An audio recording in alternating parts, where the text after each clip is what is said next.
come on in and we can go ahead and get this started, get it popping. The phone number is right up top, 786-530-5941. If you can't guest request, then you can call in and what else? Yeah, if you can't guest request, you can go ahead and call in.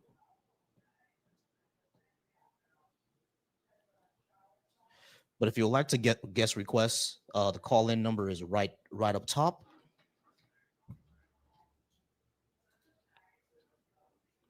I appreciate y'all being here.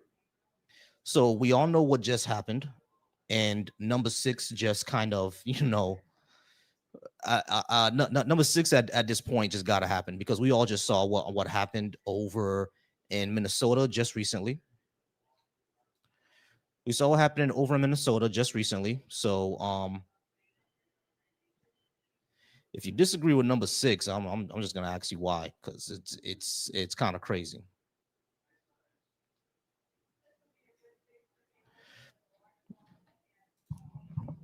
All right, y'all, I'm just go ahead and putting in my call-in number everywhere.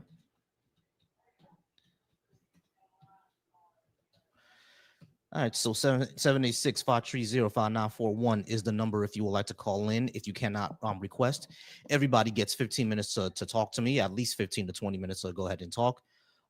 If you say something in the comments, such like, I'm either, stupid or anything like that, or just ask me questions in the comments, I'm going to go ahead and just invite you up because that's what I like to do. I like to, actually talk to you and have that conversation instead of us just going back and forth in the comments. Yeah, I mean, because by the time you say something, uh, I'm gonna be explaining something. It's gonna take like 2-3 minutes, and then you're gonna say something else. I have to go scroll back, yada yada yada. Just call in. It makes it easier, or just guest request. So I'm just gonna go ahead and add you up. That makes it a lot easier than the back and forths that we'll do. So just like I said, let me just do this here. 786-530-5941 is the number to call.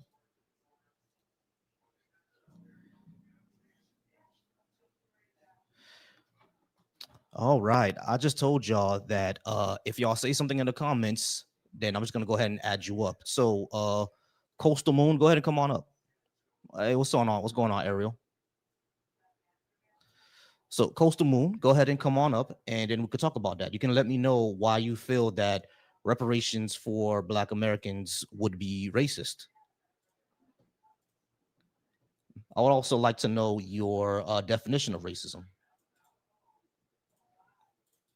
If I get your definition of racism, that will make it a lot easier for us to um, actually have that discussion, because now we'll see like what we're what we're going off of here. Shout out to Ariel. Shout out to Satham. How's it going? All right. Who's the one that said it? It was, yeah, Coastal Moon. All right, Coastal, go ahead and come on up. We're gonna go ahead and wait for Coastal to come up to see if he can defend that position, to see why he thinks that. And he declined. He declined, y'all. Like, y'all, what a chicken. This is the thing that gets to me. Why do y'all say these things, and then when I invite you up to actually have the discussion, you decline? That's just chicken shit, bro. Like, what are y'all doing?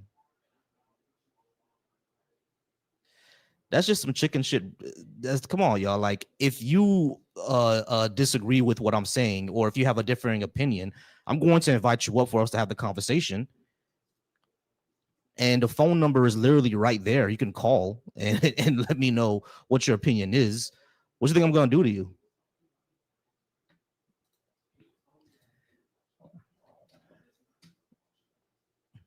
All right, y'all. But go ahead and keep liking. Go ahead and keep commenting. Appreciate all y'all's being here. What's up over on my YouTube? What's going on with y'all? We already got the ops rolling in. And like I said, if you say something that, is you either disagree with me or you call me stupid or useless or something like that, I'm just gonna invite you up. I'm just gonna tell you either call in or on over on TikTok over here, just hit the request button and then we could talk more about it.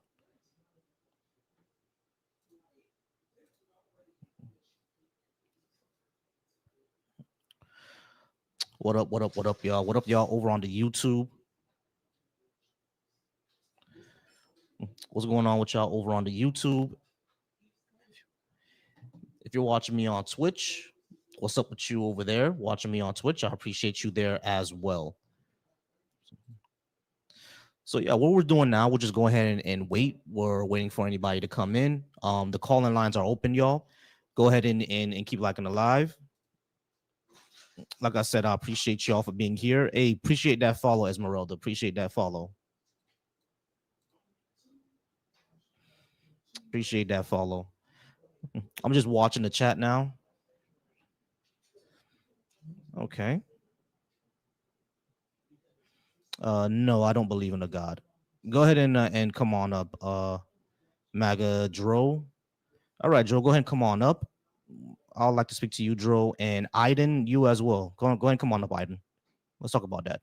Because, yeah, I don't believe in a God. I think faith is unreliable for truth. I don't think the holy books are evidence for this God. So, if you would like to talk about that, go ahead and talk to me about it. Let's see. Okay, we got Michael Hunt.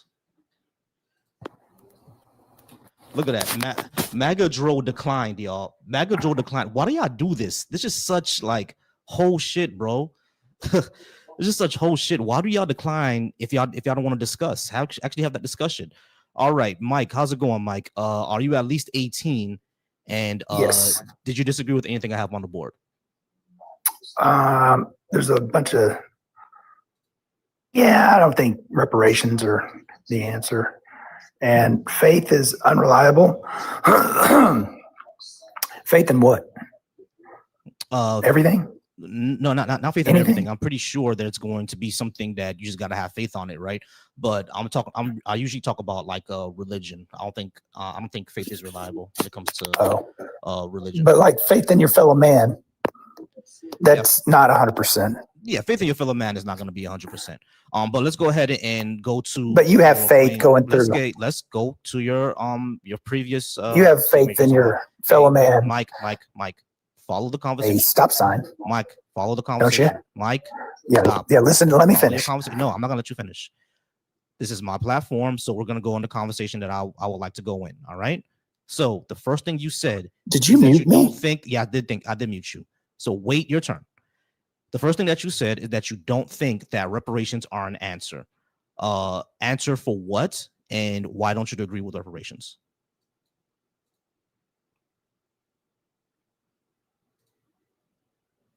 You can go ahead and unmute yourself, Mike. Oh, he turned my microphone back on. Now, what was your question? The question was, your previous statement was... Sorry, can you give me just 1 minute? Yeah, James, hold on. So your previous statement was, Mike, that you don't think reparations are an answer. So my question is, an answer for what? And do you disagree with them or not? I disagree with them. Okay, great. And I don't think it's the question always is, what can I get for doing nothing? That's not a good thing to do. What are you talking about? Well, you said what's reparations the answer to? The question that it's the answer to is, what can I get for not deserving anything? Right, but that's not the question. The question on reparations is, was the government complicit? You asked me what the question was. Hold on, Mike. But the question about reparations. Are you new at this? Hey, Mike, listen. The question that we're asking when it comes to reparation isn't what you said. The question is, was the government complicit in causing damage to the African American community? Is the question to that yes or no?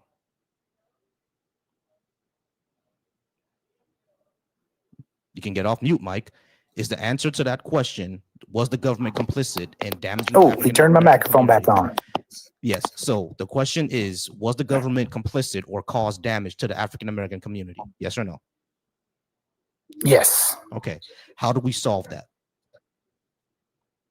It's already been solved. It has not. Okay. Great. Now, Affirmative action. Affirmative action is extra welfare. Affirmative action is not specific. I'm not interrupting you. Okay, but I'm not interrupting you. But you're wrong. But you won't let me finish. You already said affirmative action. You're wrong about that. I'm not finished what I'm saying. But you were wrong already. Well, if you would stop talking, you'll hear. I was going to say affirmative action was one. Right. So affirmative action did not do affirmative action was not specific for Black people. It just wasn't. So what's the next thing?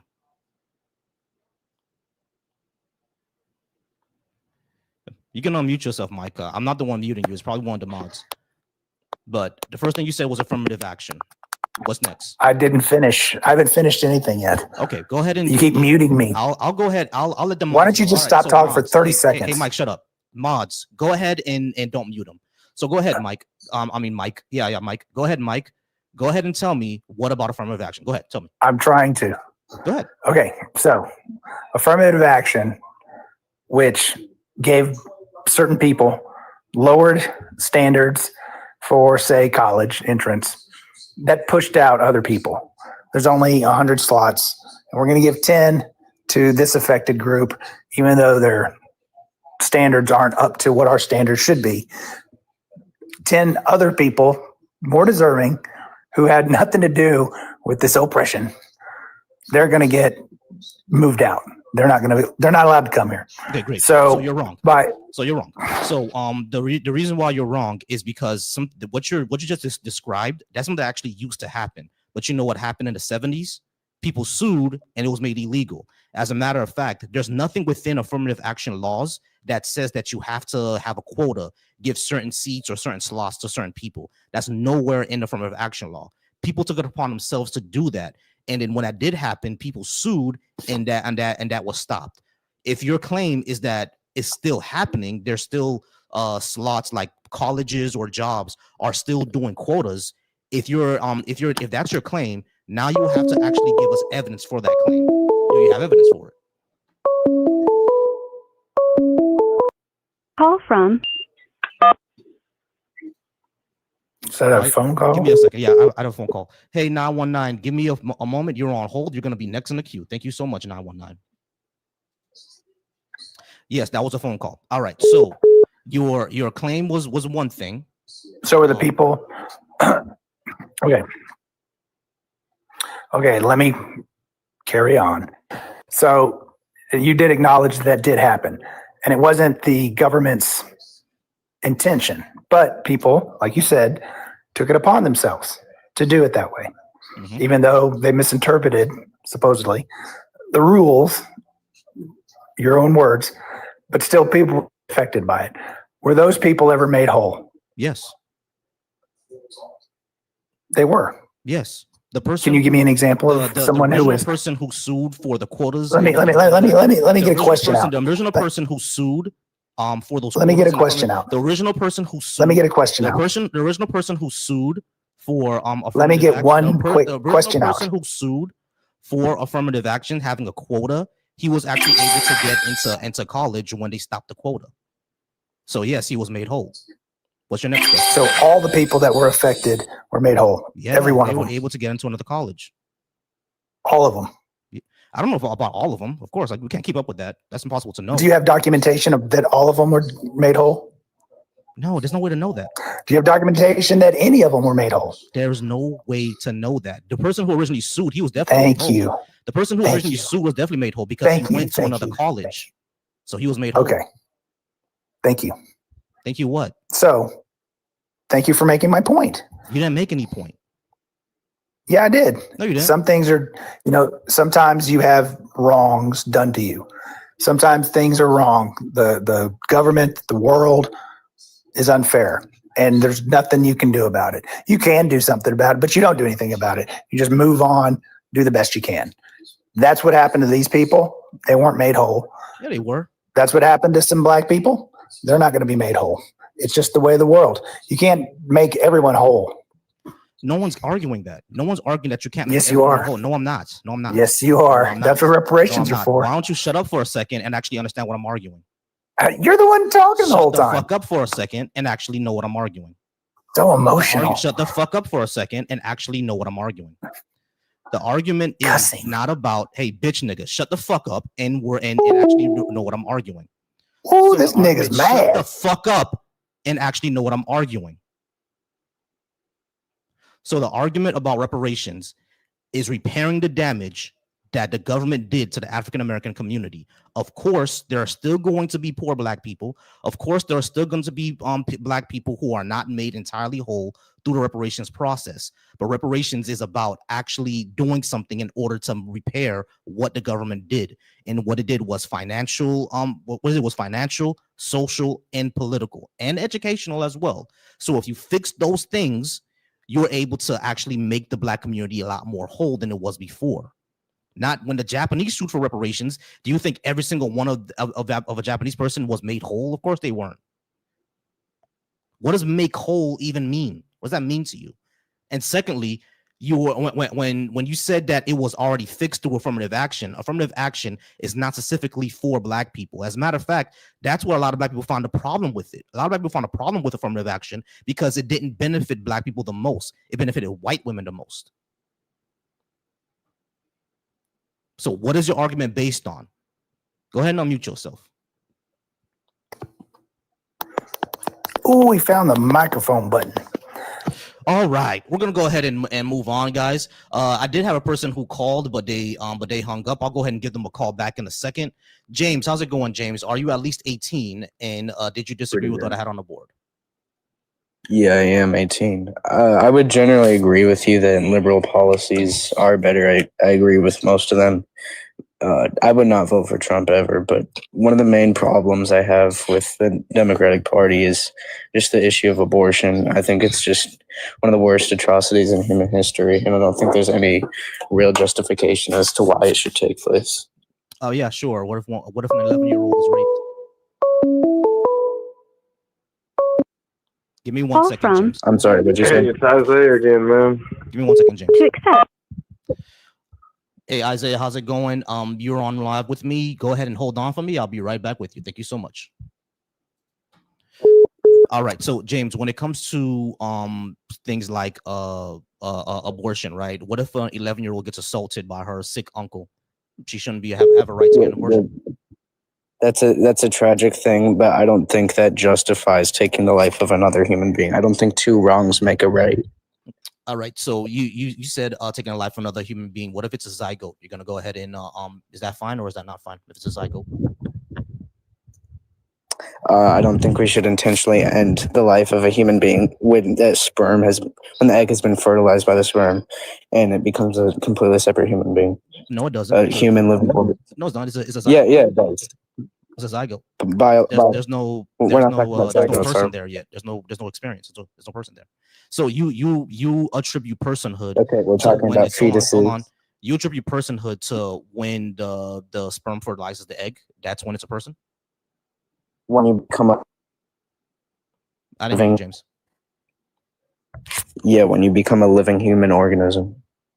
Right, but just because you're an organism doesn't mean that you're a human yet or you're a person. A living human organism. Right, but that doesn't mean you're a person. Yeah, that's the definition of a person, a living human organism. A person is defined by their conscious experience, because once grandma or granddad are brain dead, what are they? They're dead, right? Brain death is biological death. It's an irreversible thing according to the National Institute of Health. Yeah, we know that. You don't have to do all that. We all know what brain death is. Well, at that moment, they're no longer a person, are they? They're dead. I agree. Many pro-choice people say that brain death is actually. So we agree that conscious experience is what makes something a person. No. But you just said that brain dead people aren't people anymore. They're dead. Yep, that's correct. Correct. So conscious experience is what it means to be a person. Fetuses are developing. Fetuses are developing. They are not dead. Consciousness. What do you mean by consciousness? When they have a conscious experience, and that doesn't happen until like probably about around 21, 22 weeks, which is around That's the time circular. when it's around viability, around 21, 22 weeks. Yeah, that's circular. Define conscious. What do you mean define conscious? Like the dictionary definition? Define conscious for me. No, I'm not gonna do that. We both know what I'm talking about. So you can't do it. You're not able to define conscious, and you're debating. I'm able to do it. I'm just not gonna do it now because we both know what we're talking about. Oh, that sounds like. All right, fine. Can't do it. Let me let's give you the dictionary definition of conscious since you're so hopped up on this. You don't even know what you're talking about, so I'm gonna go there. All right, the subjective moment-to-moment experience of oneself and the environment. The thing that we both knew what it was. We already knew what it was. Right, James? You and I both know that. The experience, the subjective experience. Both of us know what that was. Still there, James? James, I'm about to move on to another caller. All right, let's go ahead and go back to 919. 919, how's it going, 919? Are you at least 18, and did you disagree with what I had on the board?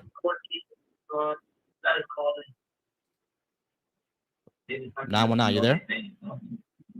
Yeah, I'm here. Yeah, are you at least 18, and did you disagree with something I had on the board? I'm 27, just turned 27, and yeah, I just saw your, what you're talking about, that we could have a conversation. All right, sure. What did you disagree with? Oh, disagree? I don't know if, I think you and me would probably agree on more things than we would disagree with, but I did have some questions to ask you. Yeah, sure. Some of them were related to faith. Sure. Okay, everyone who's calling in right now, I'm going to get to you right after I talk to this caller, all right? And I'm sorry, you said your name was Isaiah?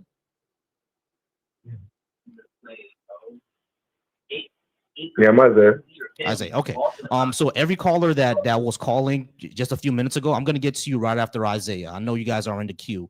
I may switch up the number as well because the number yesterday wasn't working, but I may switch it up in a second to get the queue.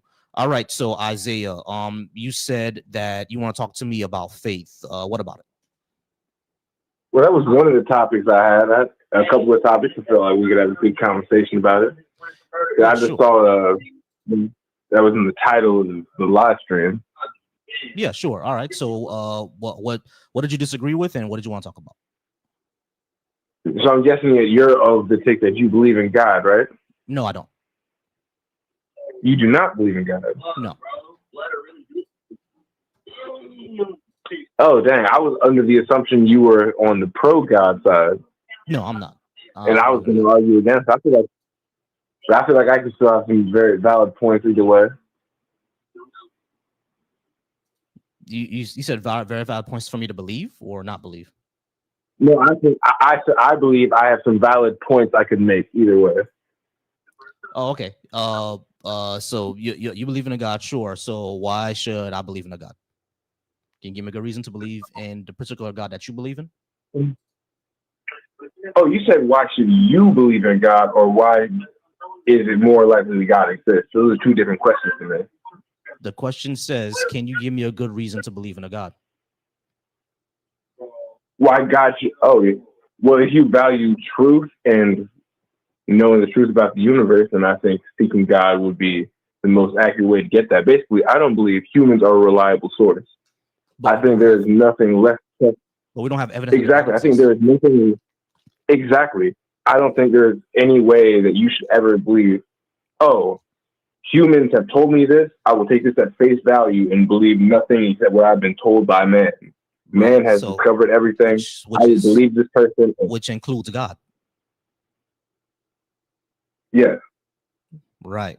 Okay. So where are we here then? Basically, I'm saying not necessarily that it's stupid not to believe in God, but I think it would be foolish to be closed off to the idea of God.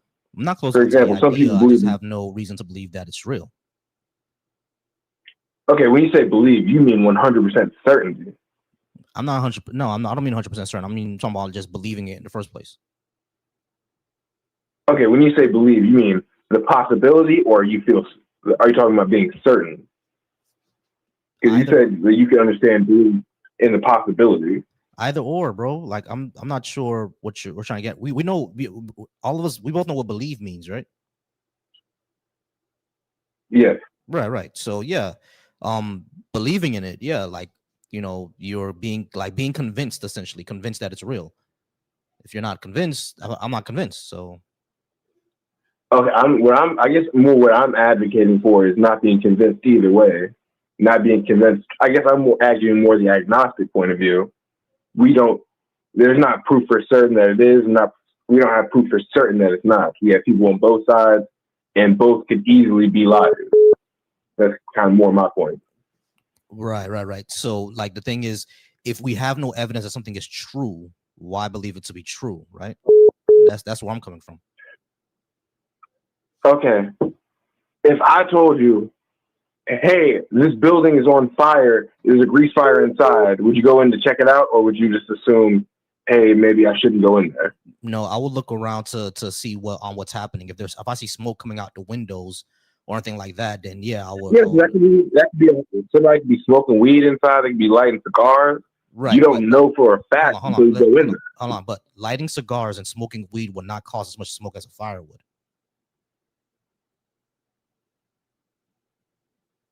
Let me give you a better example. Do you believe in aliens? Not particularly. Not really. I don't think it's impossible because life exists, right? We're here on Earth, life exists. So I don't think the entire universe is completely empty. But can I prove aliens? Exactly my thought. That's my exact thought on it. I don't know it to be impossible. That's exactly how I view it. I would never go as far as say I don't believe in God. I would go as far as say I don't believe for sure. I wouldn't ever say like, because when you say I don't believe in this, it feels like you have certainty or you get information that makes you feel like it is impossible or it is illogical to believe something. No, bro. Though the same way I don't believe in Santa Claus is the same way you don't believe in Santa Claus, the same way I don't believe in God. It's the same thing. Oh, so it is stronger than I thought. You think it is logically impossible for God to exist? There are some versions of God I think are logically impossible. Yeah, there are some definitions that people make of God that I think are logically impossible. Do you think it is possible for a being greater than man to exist? No, that's not possible. There could, like the Borg could exist, right? That's a being greater than man. What do you say? It's not possible? No, I think it's possible. Like there could be an alien species out there that figured out how to rearrange molecules. That'll basically be gods to us, right? But like sure that's possible, but an all-knowing, omnipotent, all-loving being, I think that's logically incoherent. Yes, I don't think everybody necessarily means that when they say the word God. Yeah, so it's gonna depend on what you mean. Give me a second. Hey, for everybody calling in, I know I missed a whole bunch of calls. I'm gonna go ahead and put another number up so I can have a queue. I didn't expect so much people to call today, so I'm gonna go ahead and put another number up, and then you guys can start calling in again. You'll be in a queue. All right. I appreciate y'all calling though, and I'm gonna call some people back. I'm gonna call y'all back. All right. But yeah, I don't think it's. I think it's. Yeah, it's not what everybody means when they say God, but that's typically the mainstream definition.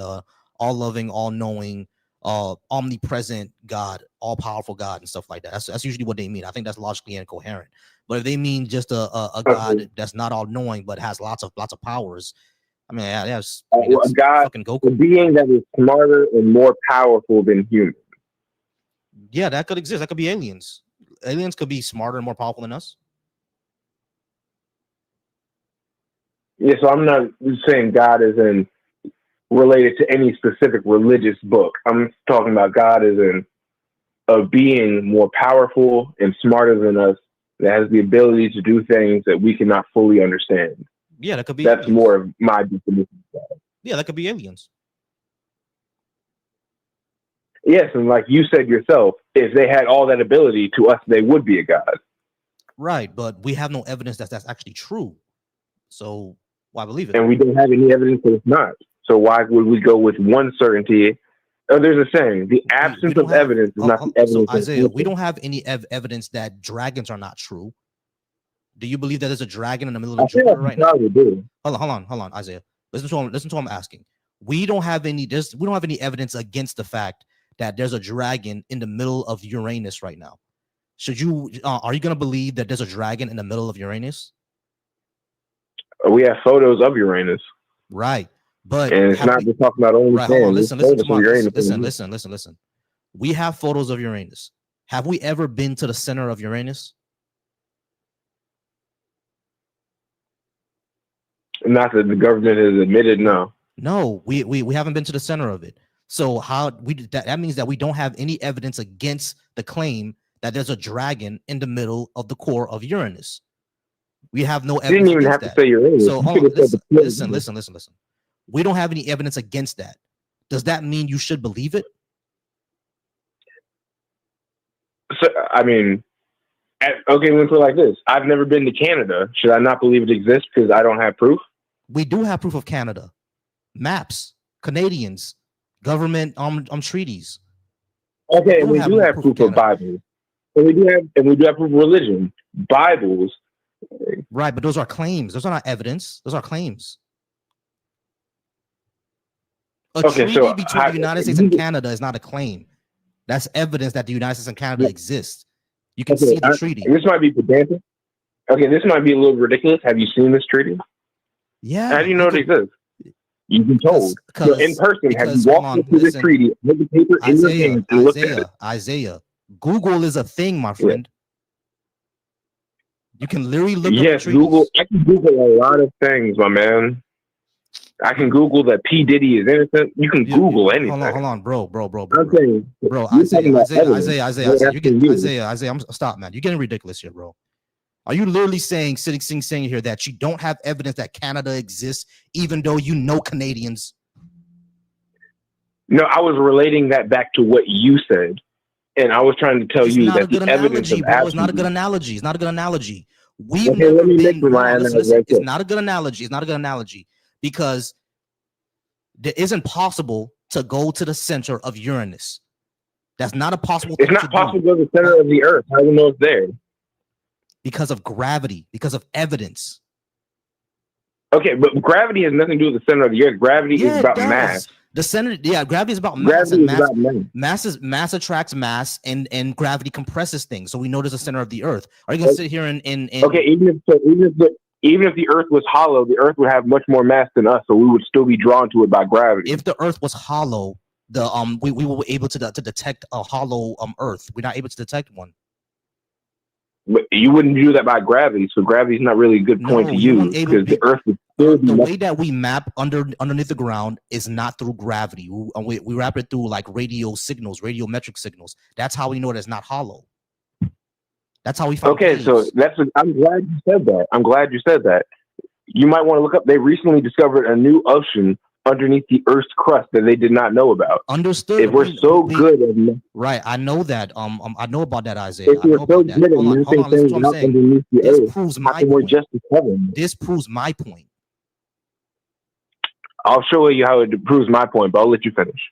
It proves my point because we need to have evidence in order to believe something.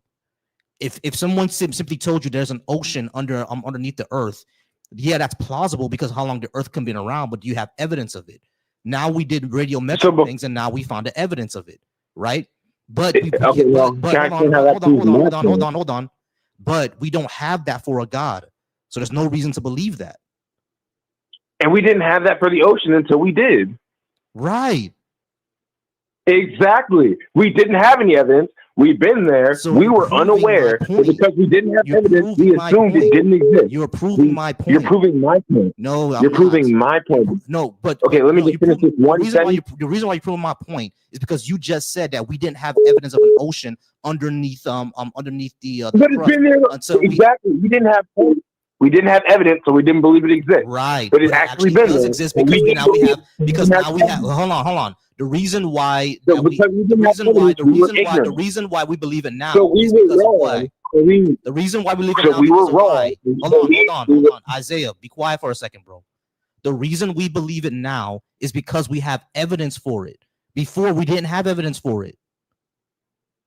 That proves my point. No, it proves mine. It was true all along. You didn't believe it until you had evidence for it. Okay, so do you have Before evidence you for had a God or evidence, not? it was still Do true. you have evidence for a God or not?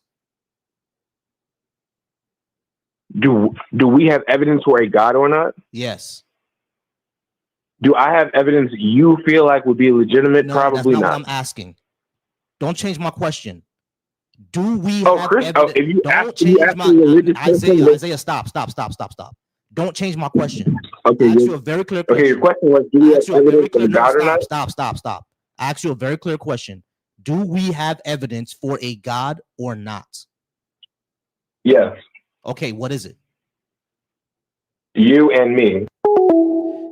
All right, yeah, I'm gonna go ahead and switch up the call line because I have a lot of people calling, and I do apologize I didn't get to y'all. I have a lot of people calling. Give me 1 second, all right? I'm gonna switch up the call line. You are connected as the host. Welcome, host. You are now in the host room and can manage your callers from the call-in studio web interface. All right, I do apologize, guys. So if you're gonna call in, I'm changing up the number, and you can call in again, okay? 7853. All right, the number has changed on the board. All right, so and I'm gonna get to my next person. His name is Buzz. Buzz, I'm gonna get to you right now, okay? Just give me 1 second. All right, y'all. So I'm changing up the call-in number.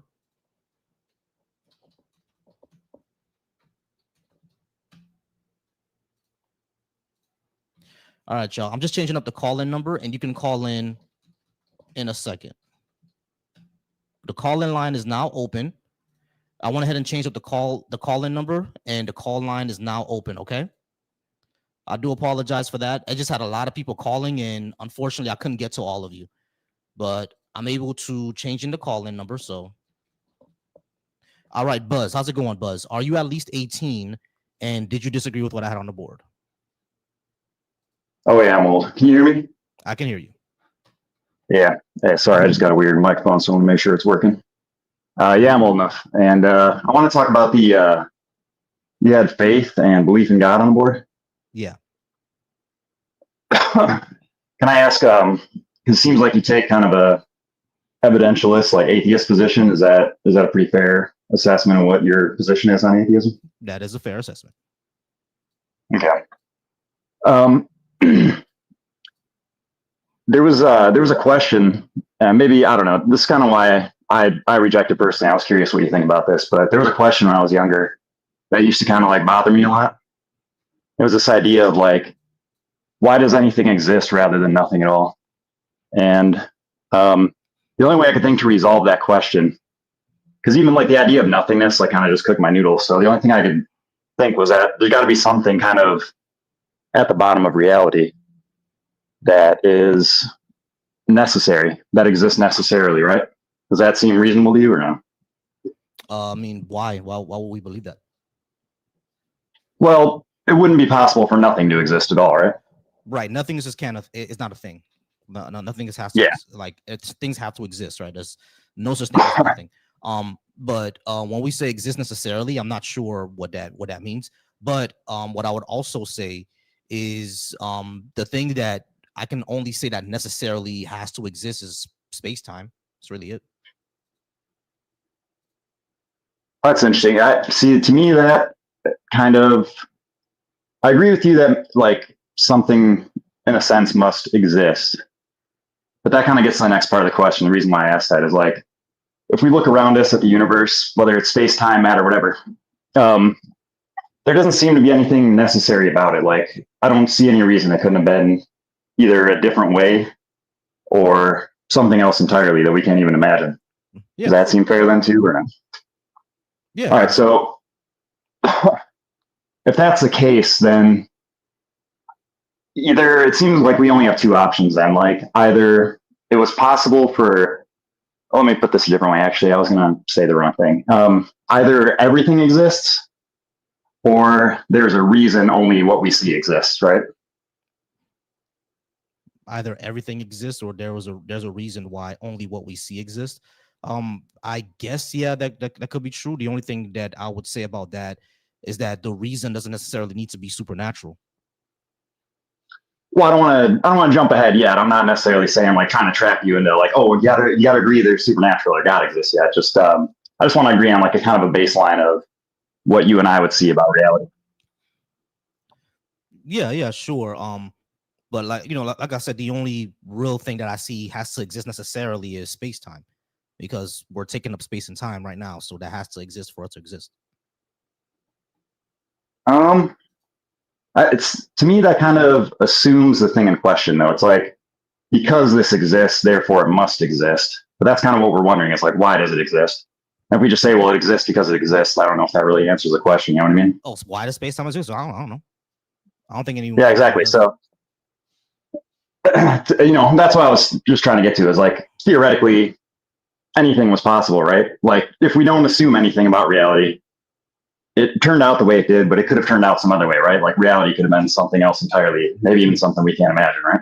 Yeah. Reality could have been the Game of Thrones universe, but it's not. So, I mean, I'm kind of, I'm kind of wondering where what we're getting to here, because I would say the only thing that, because space time is a thing, and because we take up space and take up time, and it's necessary for us to exist, that's really the only thing that's necessarily exists.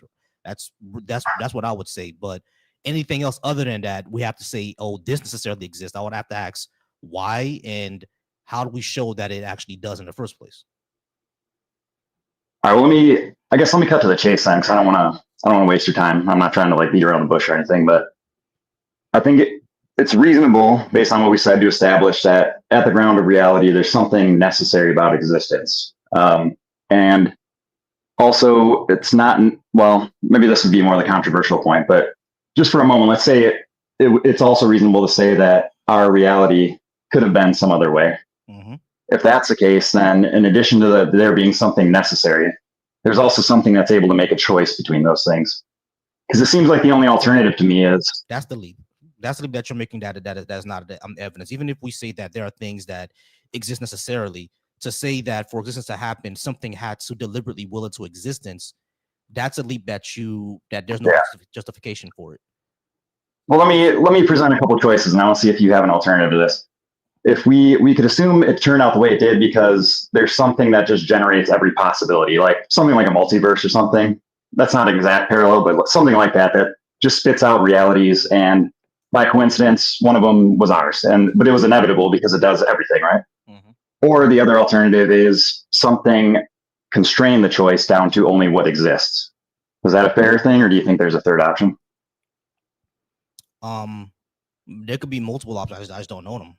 Like we just have what we have right now, and we just need to know if it's the only thing we're discussing is if it's something supernatural or deliberately willed it into existence.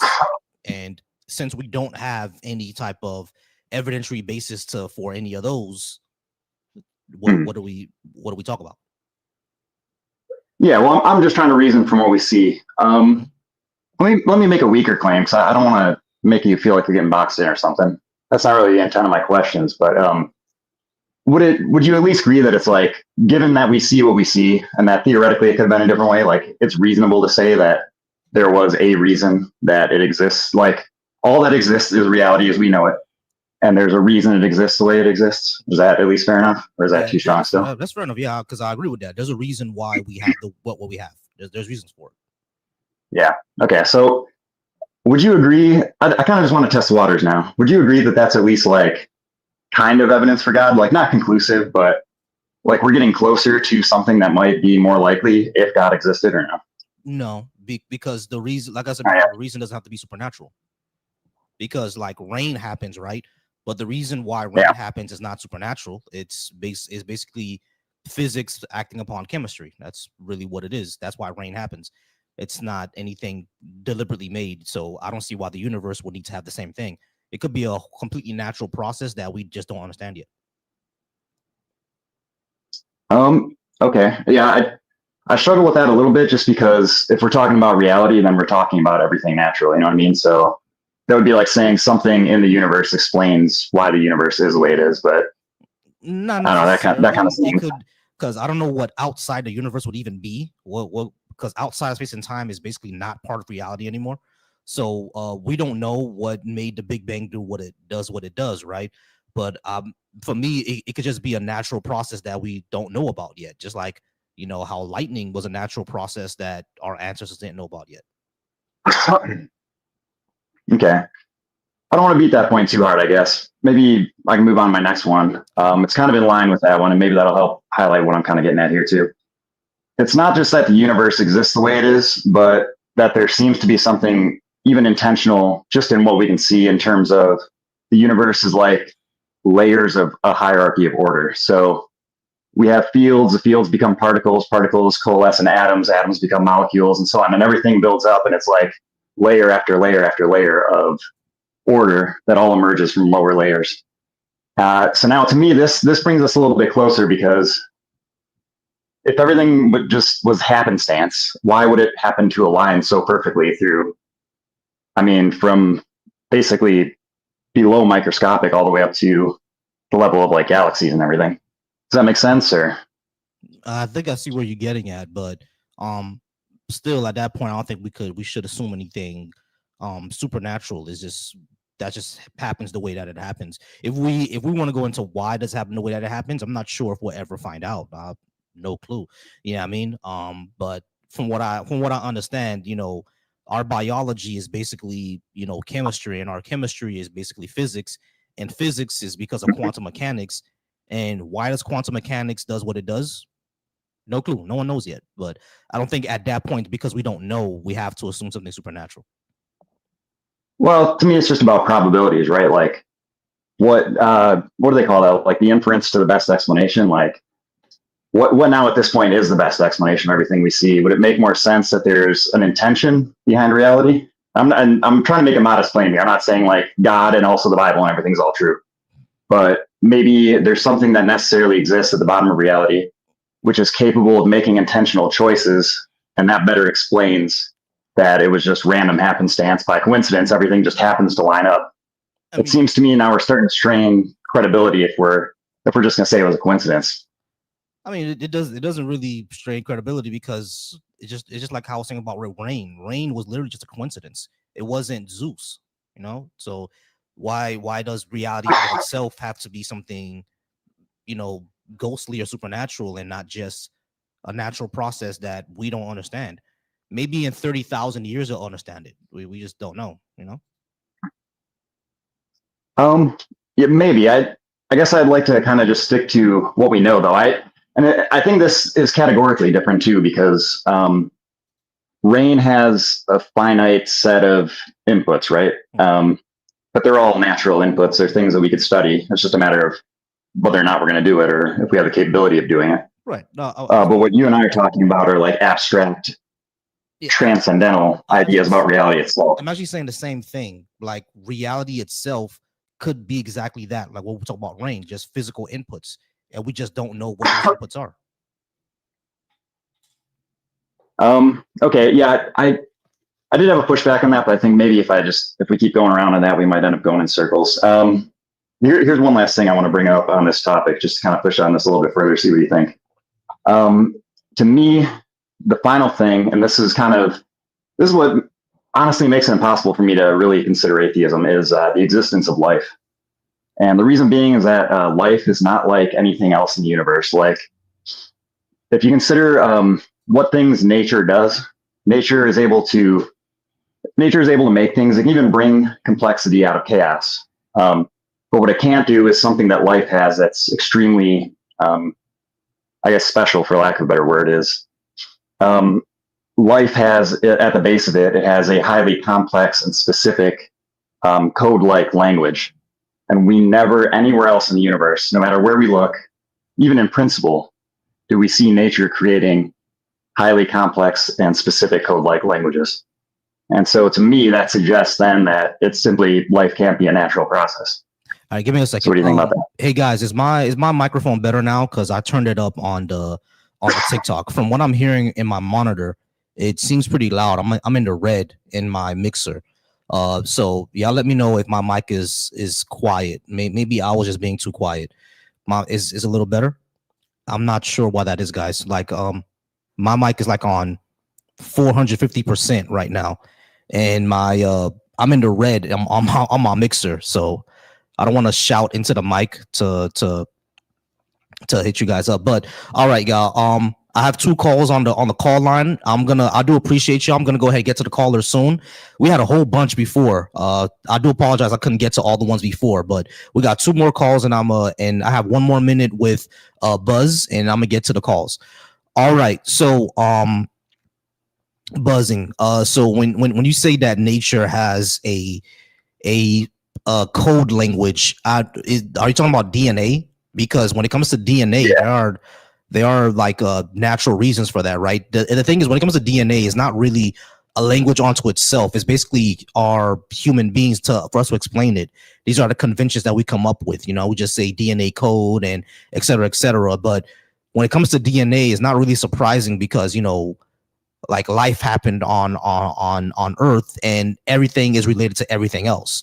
Like we're related to bananas. You know what I mean? So everything's related to everything else. So it's not really surprising that, you know, DNA would be some sort of kind of a language, but it's really us imposing what we see onto DNA. You know what I'm saying? It's not really, it's something that's on like ethereal onto itself, if that makes sense. I know that's not a good explanation, but it's not anything that's that nature itself is showing. It's what, when we say code and DNA, that's a human convention.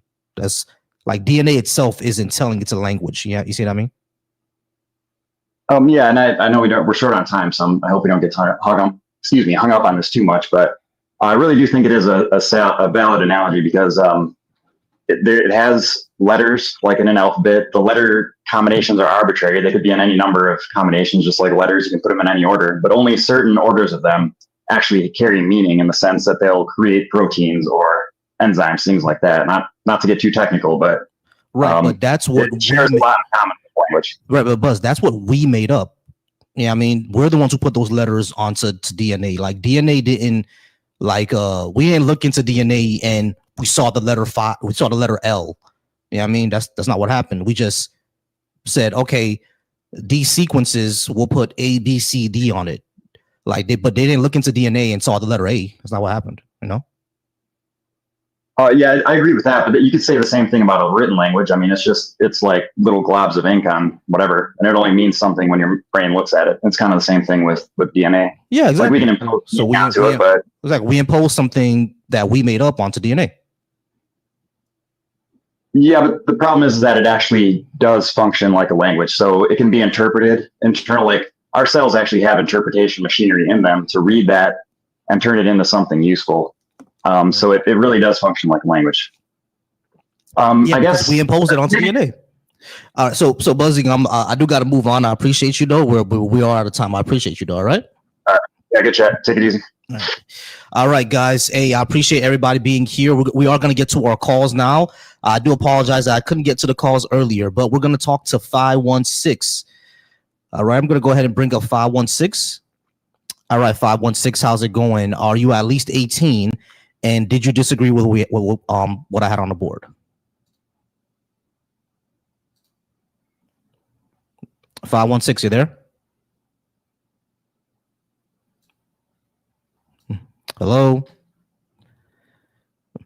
Don't tell me you spent 10 minutes waiting for me only to not answer. All right, we're gonna go ahead and move on to 919. 919, how's it going, 919? Can I get your name, age, and did you disagree with what I had on the board?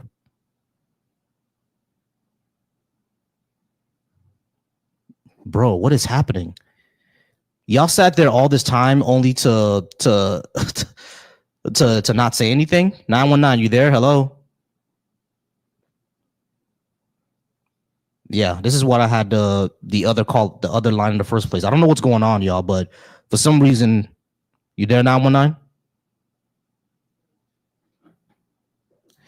All right, I'm gonna have to go ahead and call these people back. Let's see. Let me go ahead and call 516 back.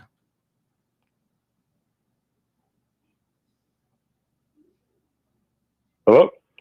Hey, 516, how's it going? This is Valsy Thoughts. You Can you called hear in me? earlier. Yeah, I can hear you. Can I get your What name, just happened? can I get your name, age, and what did you disagree with? Can you hear me? I can hear you. Can you hear me?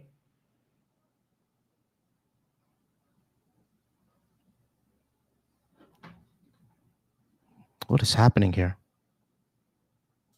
Hello? What the hell is happening here? Hey, hold on. Hold on, y'all.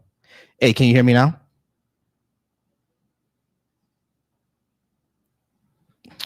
Well, let's call back 919.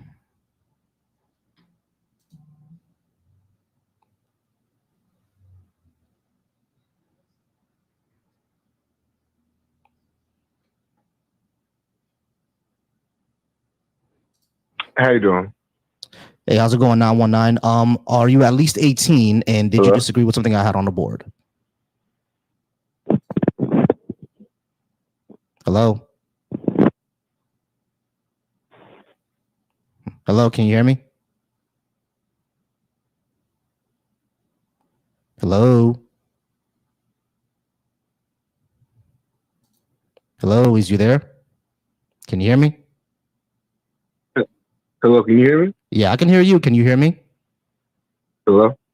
Yeah, I can hear you. Can you hear me? Hello? I can hear you. Can you hear me? Yes, I can hear you.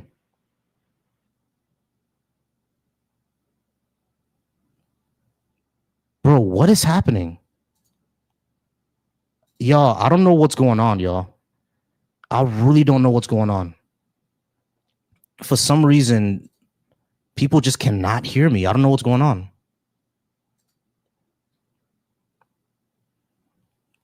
Yo, can you hear me? Anybody there?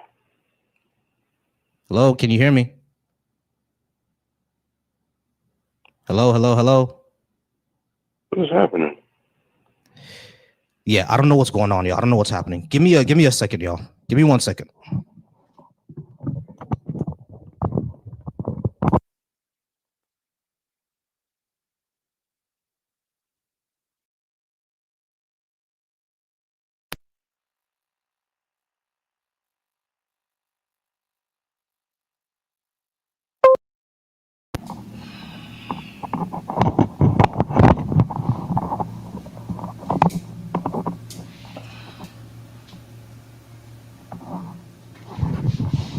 All right, y'all let me know if y'all can hear me now.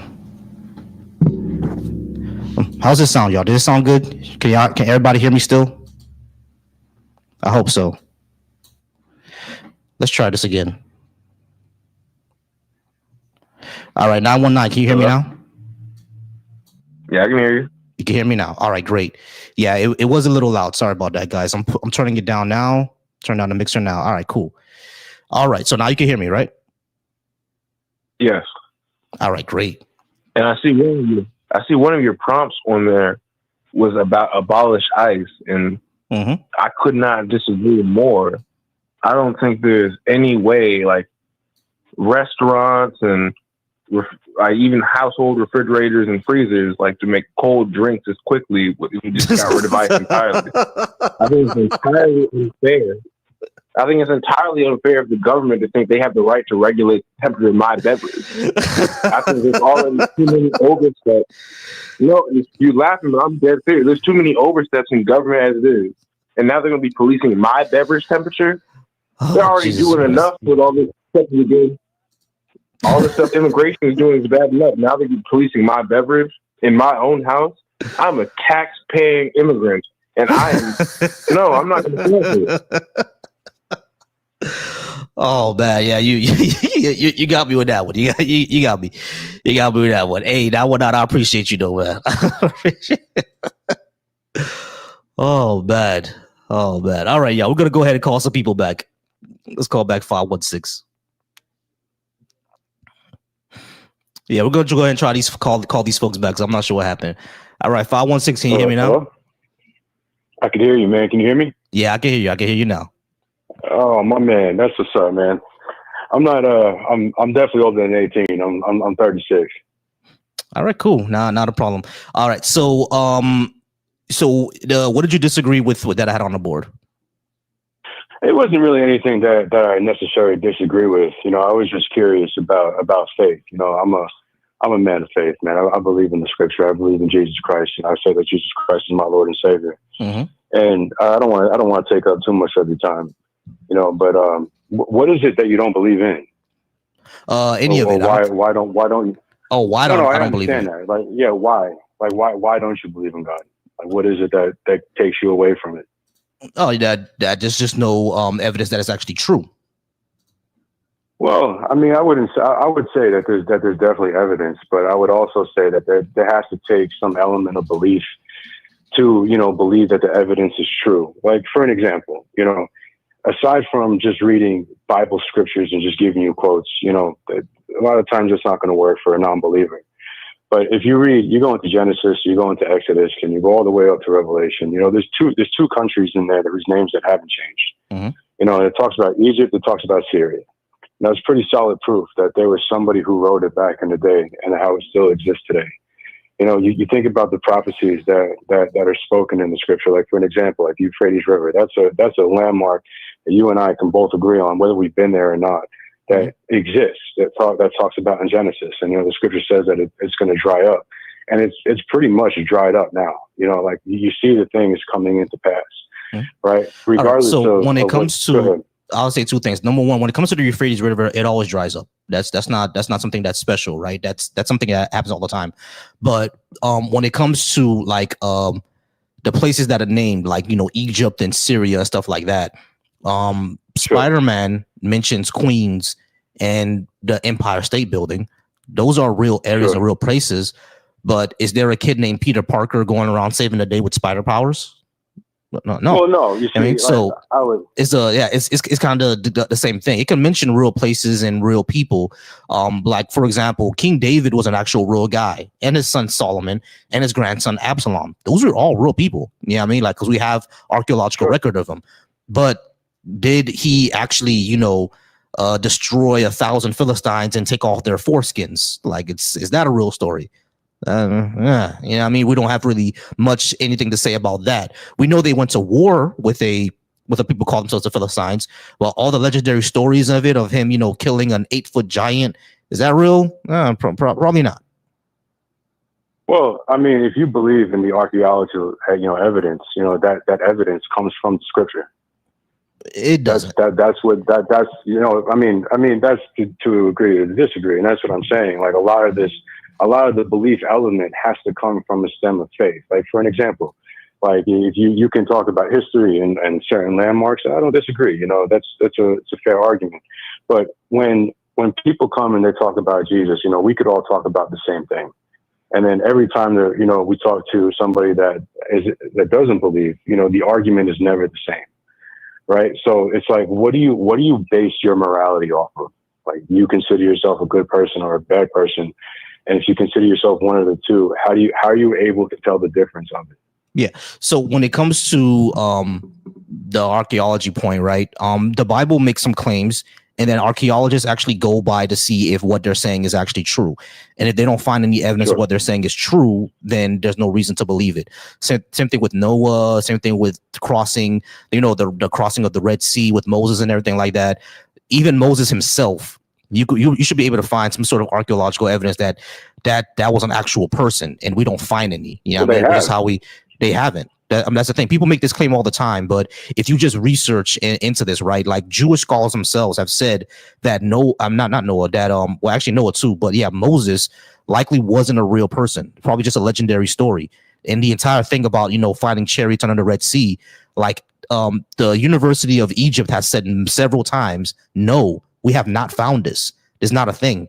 You know what I mean? So like the people, like the archaeological foundations who's supposed to be looking into that area, they themselves says that, no, this does not exist, y'all. We've never found chariots in the Red Sea. It's never happened. You know what I mean? So these are all just claims that people make. Well, the thing is that, I mean, what could be argued with Egypt is they don't believe in the Holy Bible at all. You know, the majority, all of Egypt is Muslim, and, you know, us Christians, we believe that Islam is a completely false faith. But that's irrelevant. But that's the thing is, that's irrelevant. No, because just let me explain it. Just let me tell you. But is what I'm saying is that the Islam faith in a whole do everything that they can to hide and try to debunk Christianity to its own. Bro, that's So, I irrelevant. mean, it makes Hold on. Listen, the reason why that's irrelevant is because the story of Moses is in the Quran. So they would have more, they would have more reason to believe that is true. Not only that, it's not just the University of Egypt. It's also Jewish scholars themselves. This is their story, and they're saying hold on that this is not real. Hold on a second. You said that even the Moses is in the Quran. Okay, let's play with that for a second. Where did Muhammad get the information about Moses? He had to get it from the Bible because Muhammad came 600 years after Christ. Right, hold on, but I don't think you're really understanding my point here. The claim that Moses, hold on, wait. I just don't agree with listen. The claim that Moses came out of Egypt with a whole bunch of people, and you can find chariots in the Red Sea, multiple universities, not just the ones of Egypt, not just the Islamic ones, even the Jewish scholars, multiple people have looked in the Red Sea and have not found any chariots. Multiple scholars have gone into Egypt to look for archaeological evidence of an exodus and have come up with bupkis. So it's likely that this is just simply a legendary story. It's not just the Muslims, it's Jewish people themselves saying that this is probably not a real story. Let me explain to you, because if a lot of the Jews who back in the time that we would call Pharisees and Sadducees, right, and they did everything it is that they could to debunk, the birth, the resurrection of Jesus Christ. A lot of the Jewish scholars today, they believe in just solely the Torah, which is the Torah is just the 5 books of the Bible. If these scholars come out and tell you that Moses was true and everything was relevant, then they would be forced to believe in Jesus Christ, meaning that they would be forced to believe that the Messiah came, which is something that they don't believe, right? You have Hebrews who believe in Jesus, and then you have the Jewish scholars who just read the Torah and they don't believe in Jesus Christ. Right. So if you take the ones that don't believe in Jesus Christ and they tell you that everything in the Exodus is true, then that means everything about Jesus Christ is true. So they don't want that, because then they lose their authority. That doesn't follow. That doesn't follow. The story of Moses has nothing to do with. Hold on, listen. The reason it doesn't follow is because the story of Moses has nothing to do with Jesus. Jesus doesn't come from Moses' line. Absolutely does. Jesus doesn't come from Moses' line. He comes from the line of David. He doesn't come from Moses' line. Matter of fact, he doesn't even come. The Messiah. Hold on. Let me finish. The Messiah is actually supposed to come from David's line, and Moses doesn't. Not Moses. Jesus doesn't even come from David's line. He comes from Nathan's. But the other issue is that there are people like the Orthodox Jews, right? They don't believe in Jesus at all. And they follow Torah and everything. They followed the original Judaism, the Orthodox Jews. They followed the original Judaism. So they believe that Moses was a real person. So they can believe that Moses was a real person and still reject Jesus. You don't need those two to connect. Do you know why? Do you know why Jesus comes from the line of David and not Moses? No, I don't know why, but it's irrelevant to what we're talking about. Let me tell you. No, it's not. It's not irrelevant. Like I said, there's a lot of this conversation that is going to be hard to get through just because you have a non-belief, right? But you see, for us, we believe that there's one God. We believe that Jesus Christ is the Father. I understand that, bro. What is the evidence that that's true? Well, let me tell you. Well, I mean, I gave you some evidence that you just don't believe it. So Moses is not evidence of it, bro. Moses is not evidence that Jesus is with the Messiah. It's not evidence of that. Because Moses probably didn't exist. Moses spoke about Jesus, just like Jesus was spoken about in Genesis. When did Moses speak about Jesus? He said it that there's one that's going to come who's greater than he is. I can read you the scripture if you like. But right, there's going to be a bald man after me too. Like it's none of this beats anything, bro. Listen, absolutely. Look, you're entitled to believe what it is that you believe in, man. And like I said, I'm not here to take too much of your time. Inside of your disbelief, it doesn't take away what's true. You can't come from nothing. There has to be something. We all understand that. Yes, cool. Hold on. We all agree that that something can come from nothing. But that also disagrees with what the Bible says, because what did God make the universe out of? He spoke it. Right. So if he spoke it, that means he made it from nothing. He was somebody who has the ability to create, because he's from the creator. Nothing. He is God. He lives outside of eternity. God can do all things, and that's the part that you don't believe. So then that means that you agree that something can come from nothing. No, I don't agree that we can't establish something from nothing, but God can. Like the Okay, same so thing something can come from nothing. when you have a blank piece of paper. So something can come has to be a writer from it. something can come from nothing, according to you. When it's the all high, but he is somebody. God. It wasn't nothing that came from nothing. That's saying that zero comes from zero. Okay, God created the universe out of himself. Just let me speak. He created the universe. I mean, absolutely. He created the universe. From what? He spoke into the universe. From what? He spoke into it from himself. From himself. Because he has the ability to do that. He has the power to do so that means something can come from nothing. But he's not nothing. That's the part you're missing. So God is not nothing. Okay, cool. So God is something. So where did God come from? God is somebody. He is somebody. Gotcha. So where did God come from? I mean, absolutely, man. And that's the question that, us people that we really can't understand yet, because we haven't gotten to that point yet. There's a scripture that talks about that. That's Jeremiah 33:3. You call unto the Lord, and he will tell you the mysteries that you don't know. He hasn't, have to believe because he hasn't told you. You're trying to go from A to Z. I'm really not. My purpose in life is to not understand God's origin story. Wait, hold on. That's not where we are in life. Oh, okay, I get that. That has nothing to do with me. You see what I mean? I understand. What I mean? That's not my purpose. Gotcha. I understand. But it's still we're still having issues here of how do we know that this is actually true? The truth here is right here, man. Man, I'll tell you this right here, bro, is that I gain nothing from this conversation. Absolutely nothing. And the majority of people that came on your live today is to talk to you about faith, man. That's God trying to call out to you. It's very simple. So how come you just don't? How come you just don't knock on my door and say, "Hey, I'm over here"? Well, that's exactly what he's trying to do to you, man. And he works. He's not doing a very good job. He could just come to me like physically and knock on my door, and like he's powerful enough to do that, right? He gave Paul the experience to Damascus. Let me talk, man. Hold on a second. I'm letting you speak, bro. I'm not trying to be disrespectful to you. You know what I mean? Jesus says that blessed are the ones who believe and haven't seen. We operate based off of faith. Okay. The reason. I'm sorry to interrupt again. The reason why I keep interrupting is because it seems that a lot of y'all can't have a conversation without it going to preaching mode. I don't care what the Bible says, bro. What I care about is how do we actually show this to be true? If we can't do that, then there's no reason for me to believe it. You simply saying that you simply saying that I have to seek God because the Bible says this is irrelevant to me. If God wants a relationship with me, it's up to that. It's up to him to initiate it. Well, he is, and he's trying to do it through his children. That's why so many people are coming on here and they're trying to talk to you about the same God. Everybody, they have a different perspective of it. Sure, they have different opinions. Absolutely. Right. So the question my question is, why doesn't he just do it himself? Why send you and everybody else? Like, because that's how God operates, man. No, not at all. It's because we operate in the element of faith, man. Listen, if you got off this live, whenever it is that you're finished, man, and you go into your room and you pray in any way that you want to, and you just ask God the questions. All right, guys, we're going to go ahead and move on. I do appreciate everybody being here. Go ahead and keep tapping that screen. Hey, I appreciate everybody who's watching over on the Deconstruction Junction. Make sure to join the Discord on Deconstruction Junction. I appreciate everybody following me on Volsy Thoughts. I appreciate all you guys calling there. For everyone who wants to talk to me about reparations or saying that it shouldn't happen, the call-in number is right there, y'all. You guys can definitely call me in. I don't know why I just keep calling me stupid in the comments. I'm not going to go ahead and call or tell y'all anything. Like I said, you want to discuss anything, go ahead and call in and we could discuss it. It's not a problem. All right, we're going to go ahead and move on to 919, and then 954 is going to be right after that.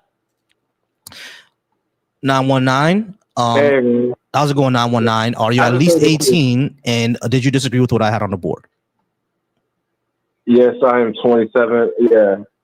Okay, cool. What did you disagree with and what? I just wanted to run this idea by you. You talk about what if God wants me to believe this or God wants that. I just want to run another possible idea by you. Sure. What if God exists and he's not malevolent? What? What if God does not love you? What if God exists and he is not a malevolent being, like they say? What if God does exist and he does not love us? What if God does exist and he does not want well for us? What if God exists and he does not care if you believe? Oh, what if? What if Oh, God like does what if this it's thing evil? and Yeah, what he if God is doesn't evil? Yeah, no, that's a good possibility. Yeah, so you say, well, if God wants me to do this, what if God fucking doesn't give a fuck about your ass? What if God hates us? What if God enjoys seeing us? Let me give you a metaphor. That's funny as Here's hell. a TV show. Let me give you a metaphor. Real quick. A TV show said, there's a little boy said, I was outside today and I had a magnifying glass and I was burning ants in this anthill all day. And I realized, what if they were praying up to me, begging me to stop? I wouldn't have gave a fuck. I would have kept going. Keep burning him. Yeah, What if exactly. that's how God sees us? True. And he said, what if that's how God sees us? Well, Like, people assume, like, oh, if there's this big magic guy in the skies, why doesn't he just come to my door and make my life great and do all these things for me? What if he doesn't like your ass? Yeah, true. Hey, but I appreciate you, but I got to go ahead and move on to the next caller. I appreciate you, though. All right, based. All right, guys. Like I said, I appreciate everybody calling in. Go ahead and the line is open right now. So go ahead and call in if you would like to call in. 954. How's it going, 954? Are you at least 18? And did you disagree with what I had on the board? Yes, I am. Appreciate you having me on. Real quick before we start, can we agree to some terms? Sure. And the terms are real simple. If we could agree not to overtalk each other, and if we could agree not to interrupt each other, just to make it better content. Sure. So what did you disagree with? So specifically, I just wanted to sort of point back to the conversation you had like 2 calls back about you guys were going back and forth about something coming from nothing. Are you familiar with the sort of prime mover argument? Have you ever heard anything like that before? Yeah, I'm a little familiar with it, just a bit. Okay. I just wanted to sort of inject a little bit of elevation to that discussion from this perspective. That so the point you were making is that obviously, and it's accurate, but it's incomplete. The point that you're making is if all of this came from nothing, then obviously something can come from nothing, right? But I think where you guys are missing each other is you have to qualify those statements based off natural law, and the natural law is bound by like physics, right? Bound by chemistry, biochemistry, right? Biology, etc. So within the natural law, there is no evidence that things come from nothing. Mm-hmm. And specifically, this is rooted in the theory of spontaneous generation. It was a really popular idea back in the Middle Ages, where they would sort of leave, the way it was taught to me in biology class was they would leave a steak out or like rotting meat or whatever, they throw it out because they didn't have sanitation. So they would leave rotting meat on the side of the cobblestone or whatever. And then a day or two would go by and suddenly larvae would start springing out of the rotting meat. And so people of the day, based on direct observation, which is one step in the scientific method, it's not the whole scientific method, so it's incomplete, but based off that one step in the scientific method, observation led them to believe such things as spontaneous generation. Things would just come from nothing. And we've since disproven that. No serious scientist takes that serious anymore from a biological standpoint. Mm-hmm. And then even if you get into sort of evolution, right, Darwin himself skips over sort of how you go from nothing to something. And he outlines and charts his proposal of once there was sort of that initial cell, then sort of like what came. So the evidence for spontaneous generation, it's an antiquated notion, it's outdated, based off the natural law. So all humans are bound by the natural law. And so from that standpoint, we would all conclude reasonably, scientifically and logically that nothing can come from nothing, right? And so what the gentleman was trying to argue, but I guess he couldn't find the words for, was that there's a presupposition that God is supernatural, and super specifically meaning above or beyond, right? And so if you transcend the natural law and the natural order and you can break the rules, right, and you're presupposing that God can both make and break the rules, then by extension of that logic, you would then say that, well, God is the sole thing that can violate spontaneous generation. That would be an argumentation for why one might find it Okay. reasonable. I'm really sorry Now, to interrupt you, Rob. I'm really sorry to interrupt because we've been on this path for like 4 minutes now. What are we getting to? well, you seem to have had some confusion about whether or not something can come from nothing or whether we all, and I'm just adding some clarity to that.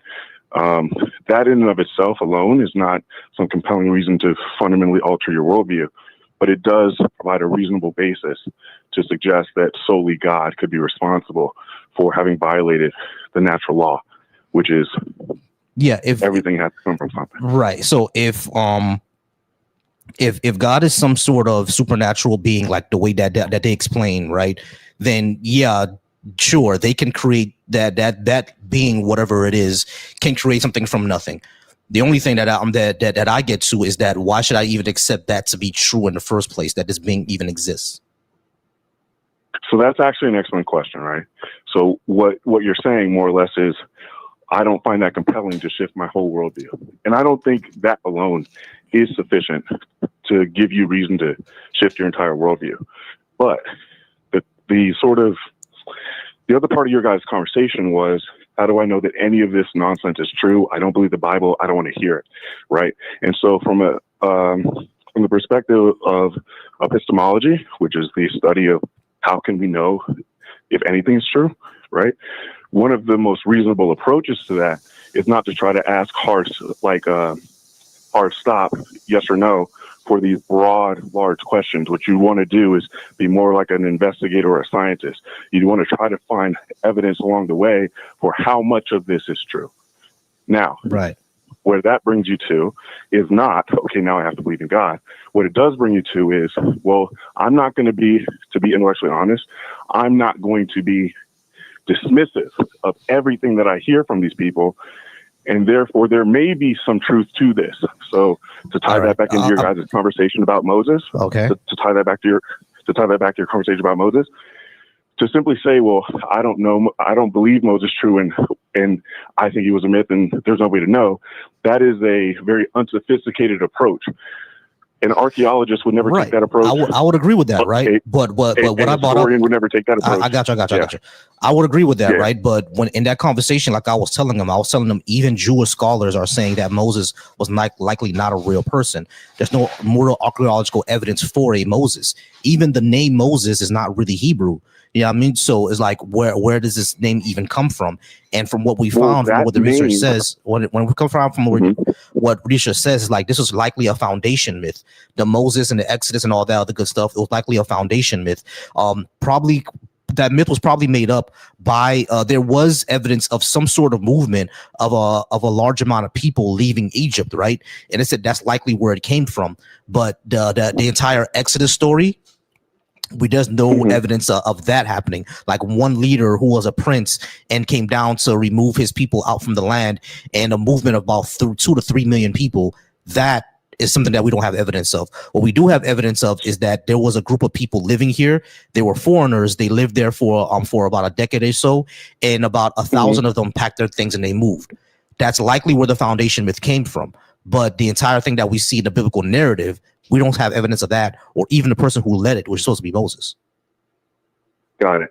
I'll say a couple things. First thing is, if I'm a Christian and I'm being reasonable, I would say that it's certainly possible. Everything you just suggested could be pinpoint, bullseye, like 100%. So I will grant that, right? Just trying to be intellectually, having intellectual humility. I will say a couple things that you said that were interesting, that did stick out to me. First thing is that name is not even Hebrew. That fact, if we're being honest, if we're being just objective and reasonable, actually adds to the credibility. In and of itself does not prove that Moses exists, so let's not go too far with that one fact. But it would add to the credibility of the Moses narrative, because in the Bible you'll notice that he was given away. He never even saw his first birthday with his own parents, right? He was immediately put in the river, and it's a pretty tall tale to believe that no alligators ate him or whatever, somehow ended up into the Egyptian palace, but that they named him. So he doesn't even have a Hebrew name. That would be entirely in line and consistent with the narrative, right? So, but again, that one fact doesn't prove everything. It's just so there's that. You also said that there's no evidence whatsoever You'd have to dig into this, and I have to be fair with this point that the corpus of the scientific body is sort of like hostile to this idea. So I'm not going to act like it's like, I'm not going to bang the table on this, but I am aware of a gentleman, I think in the 60s, who did some diving in the Red Sea, and he went down to the floor and he found sort of like these objects that are non-natural objects looking like man-made, like chariots and things like that. And there is some sort of a video at the time. Now, again, that in and of itself does not mean the whole thing's true. So that's what I was talking about the last time. Again, multiple people have redone that. Multiple people, multiple universities and multiple scholars had said that no, this is not true. There are no chariots under the Red Sea. Like they'd have to really say this like every year, not just that, but Noah's Ark too. They literally have to say every single year that no, this stuff is not true. There are no chariots down there, guys. Like that's not a thing that's there. Now, what I'll respond to that and say is, I'm not intimately familiar. I've not kept up on that, so it very well may be just as you described. So I'm not going to fight you on that. What I will say about the Noah's Ark thing is interesting. You bring that up. There is a Noah's Ark project going on, and there's a guy who's doing all that and is doing sort of like modern tech, scientific applications. Ron Wyatt. Sort of like, say it one more time. Ron Wyatt. I believe that might be the name. He's a liar. I just know it as the Noah's Ark project, and they've got samples that they sent off to labs, etc., that are possessing potassium, which is an indication of like wood degradation in an area that doesn't have a lot of wood. They've also sent off samples, and they've got animal hair of a lot of animals that are not indigenous to the local space. There is some scientific, how about this? If you're open-minded and you're intellectually humble and intellectually honest, I don't know if we can say conclusively that Noah's Ark piece is like total fable. We can say completely. We can say have to allow the science to play out. No, we can say conclusively. Like we can say that conclusively. There was no worldwide flood. We can say that conclusively. What we can say conclusively is that there was probably a localized event that got exaggerated, and because these local people, ancient times, they didn't know that the entire world was the entire world, because Earth is pretty big. I'll tell you the truth, but when it comes to Noah's Ark, we can say conclusively that didn't happen. There's even a playlist by a paleontologist, someone called Aaron Raw. It's online, where he actually goes through all the evidence, like not only in archaeology, but like paleontology and dentiology, like the study of trees and stuff like that, and his history, and even mythology. Like it all goes through like how Noah's Ark basically could not have happened. Geology disproves it. There's a whole bunch of things that disproved it. What we can have is a localized event that got exaggerated, but a worldwide flood is just no. There's zero evidence of it. There's evidence against it, as a matter of fact. Now, when you say ANRA, ANRA, if I wanted to look that up, ANRA, ANRA, yeah, ARONRA. ONRA. Got it. I'm actually curious to know your thoughts on this fact. So I'll share with you a fact. I'm curious how you make meaning of it. Okay. So a lot of people who come at it not through the scientific door, but come at it through the sort of archaeological door, a lot of them who want to sort of eat away at the credibility and the authenticity of the scriptures, what they would say is, rather than it being some sort of like a fable, what they would say is it's stolen. It's stolen from all the pagans, all the other pagans, everyone that you go back to, they all have a flood myth, all of them, no matter where you go. Yeah. Right. They all sort of have this. So from an archaeological perspective, it's a fact that not just the ancients of the Hebrews, but the ancients of all these other civilizations, they all seem to sort of in the same sort of like window to record that there was this major thing. Now, when you say local, let's say it's throughout the like Mediterranean area. Let's just say I grant you that just to move the conversation along. What do you make of sort of every people group in that time and area? So all sort of pointing to this same event happening. Do you think that that's like, You know what I mean? Do you think that, like, what do you think? I guess I'm curious. Yeah. So when it comes to flood myths, right? What we see around the world is that flood myths, like basically all of them happen to every single people group that have a flood myth. All of them live near bodies of water. All of them. Yeah, I mean, like either rivers or lakes or something like that. Because we know rivers have monsoons. We know lakes overflood when there's a storm. So like they all have those. Everyone who lives near a body of water has a flood myth. But when it comes to the timing of it, when it comes to Noah's Ark, we know that comes from the Epic of Gilgamesh, which was like hundreds or sometimes even thousands of years before Noah's Ark was written. So we know that's where it came from, right? But even after that, we have flood myths that originate after that, and some flood myths that originate before that. I think the Chinese flood myth is like, I think, a couple of thousand years after the Epic of Gilgamesh.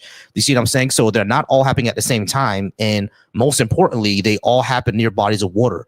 Like any other people's group that don't live near bodies of water, they don't have a flood myth. So you would have to ask yourself, how come it's only the groups that live near rivers and lakes that have a flood myth, and not anybody that lives like in the desert? Anyone who lives in the desert, they don't have flood myths. But if they live in rivers and lakes, they do have a flood myth. Well, let me sort of get your thoughts on this also.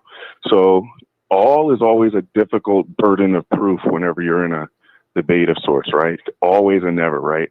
And so if you're saying in always, I have to come up with one example that'll sort of break that, yeah?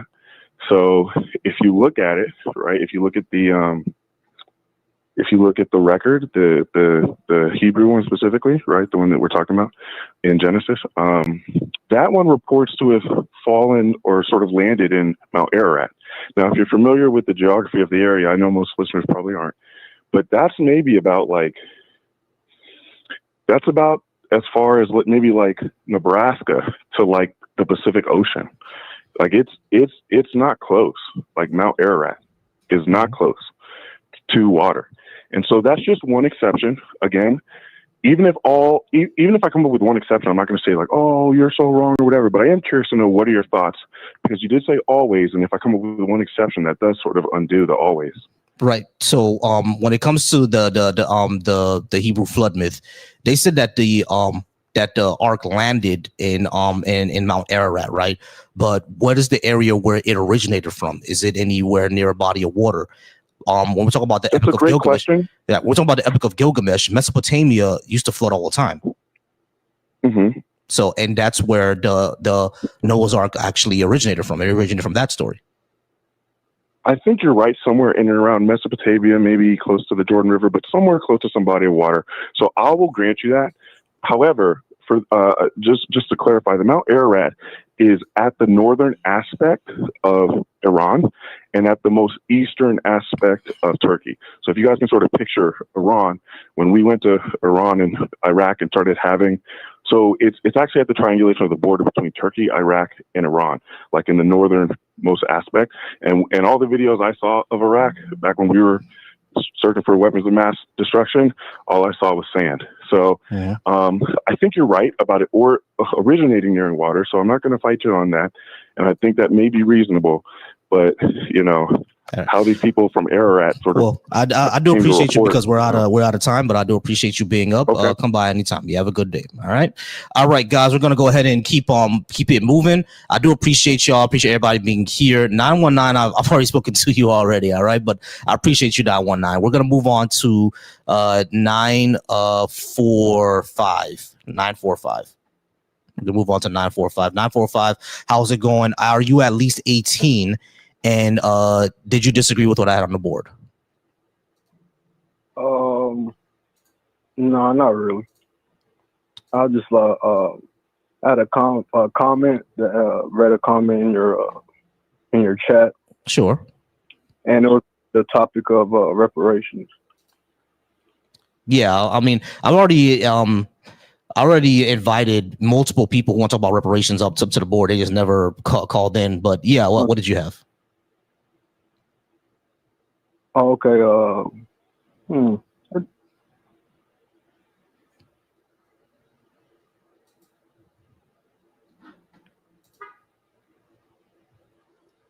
Hello.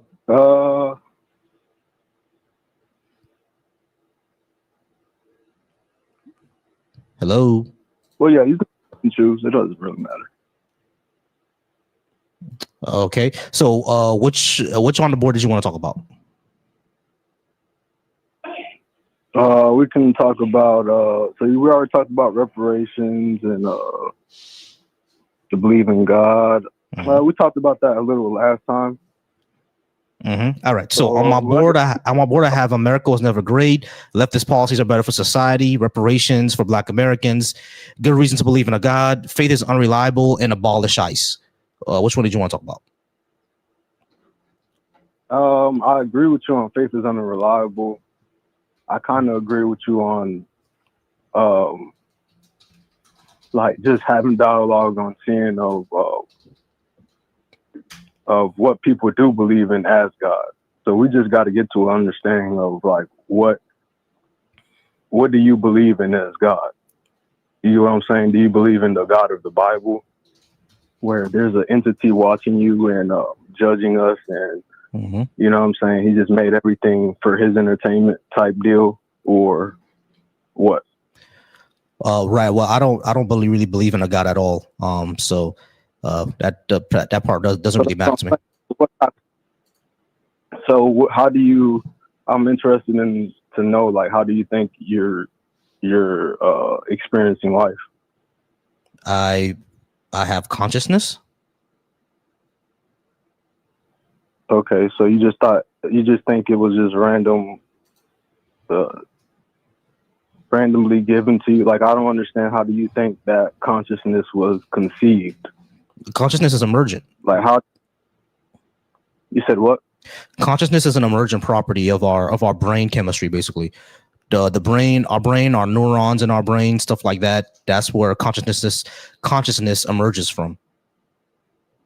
Okay, but if it's not working, if your brain is not working, that part of your system is not working, whether it's your nervous system or whatever, correct, it's not working, then you cease to be. So what correct. I'm saying is what do you think is actually driving? It's not your brain that's making. Yeah, it is. It's our brain. It's our brain making it. It's no, but that's what's housing. Right. No, animals have brains. They have capability to build, and you know what I'm saying? Right, because their brains are different. Their brains work differently from ours. But just because their brains work differently from ours doesn't mean that something is driving our brain to do something. We never detected consciousness without the brain. Never. So to assume that consciousness comes from somewhere else outside the brain, what evidence do we have that's true? We never detected that. We have, because we're using that ability. Just because it doesn't have actual study behind it doesn't mean. It's pretty obvious. That's what I'm saying. So no, it's not obvious, bro. You just can't say this is what's happening. Trust me, bro. Like, you have to actually have evidence of what you're saying. Okay, like animals, for instance, like I said, they're not going around building towns and cities and organizing. You get what I'm saying? They have that ability. Just because they have a brain, they don't have the abilities and capabilities we have. Right, because their brain works differently than ours. But that doesn't mean that because their brain works differently than ours, that means that there's something else other than our consciousness. I'm just saying that. But what I'm asking you is, why would that be? Because of evolution. We evolved differently. I just gave you the example of, okay, that doesn't make sense. So why would you? It does make sense. We evolved differently. Listen, why would you go through mental gymnastics to think that is how you came to be, other than? But it's not mental gymnastics, bro. We have evidence of evolution. We have evidence of it. It's not mental gymnastics. But what I'm saying, what you're doing is mental gymnastics, as a matter of fact.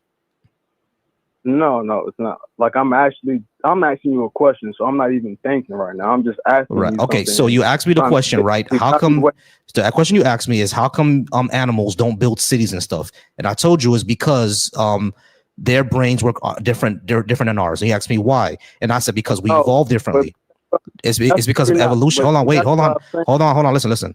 I literally That's where explained. you're Hold on, bro. I literally explained it. It's because of evolution.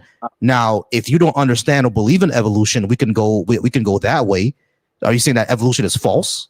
all right, let's say I don't, right? Let's say I don't. So, what evolution made it the difference between the brains, the said two brains, the animalistic brain and the human brain? Well, humans are animals, but when it comes to what made us different from non-human animals is we are. What makes us different from non-human? Different. Yes, we are. What makes us different from non-human animals is basically our environment. Our environment required us to understand agency and to understand patterns on a higher level than they do. That's why. Okay. So if you want to know what animals are multicellular eukaryotic organisms defined by their mobility.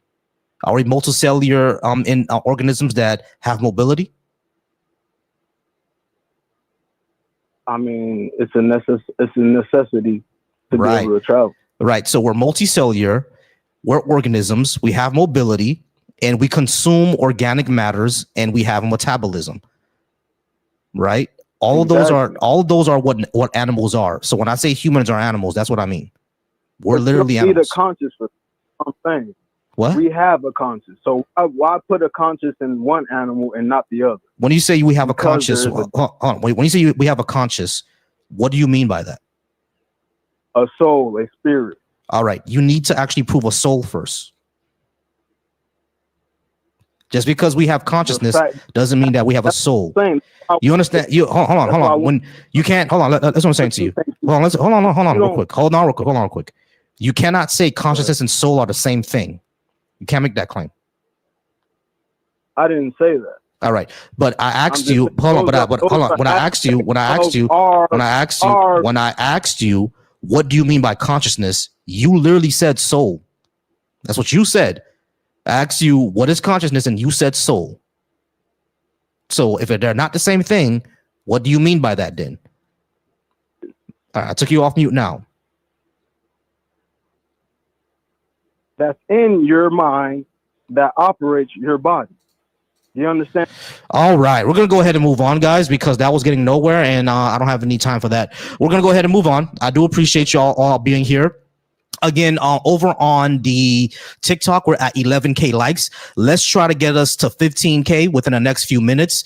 And like I said, I appreciate everybody watching me on TikTok. If we don't get to 15K within the next 5 minutes, Ariel will shut off the comments. All right, she will shut off those comments if we don't get to 15K. So let's get to 15K before then. All right, shout out to everybody who's watching me on Deconstruction Junction. I do appreciate y'all over on Deconstruction Junction. You guys are amazing. Please keep watching. Please keep liking. Please keep the conversation going. It's a 15K. So let's get. Oh, sorry about that. Please keep the conversation going. Over on the Volsy Thoughts channel, I appreciate you guys there as well. I did see a lot of people who are basically disagreeing with me. Ed and Orville, I invited you guys up several times. If you want to talk, we can go ahead and talk about it. Once again, go ahead and call in, and then we'll go ahead and keep talking. Over on the Black Atheist Coalition, Ashton said he's going to call in, but I appreciate that, Ashton. Go ahead and call in, and we can go ahead and keep having that discussion. All right. Right now, I'm going to go ahead and move on to 863.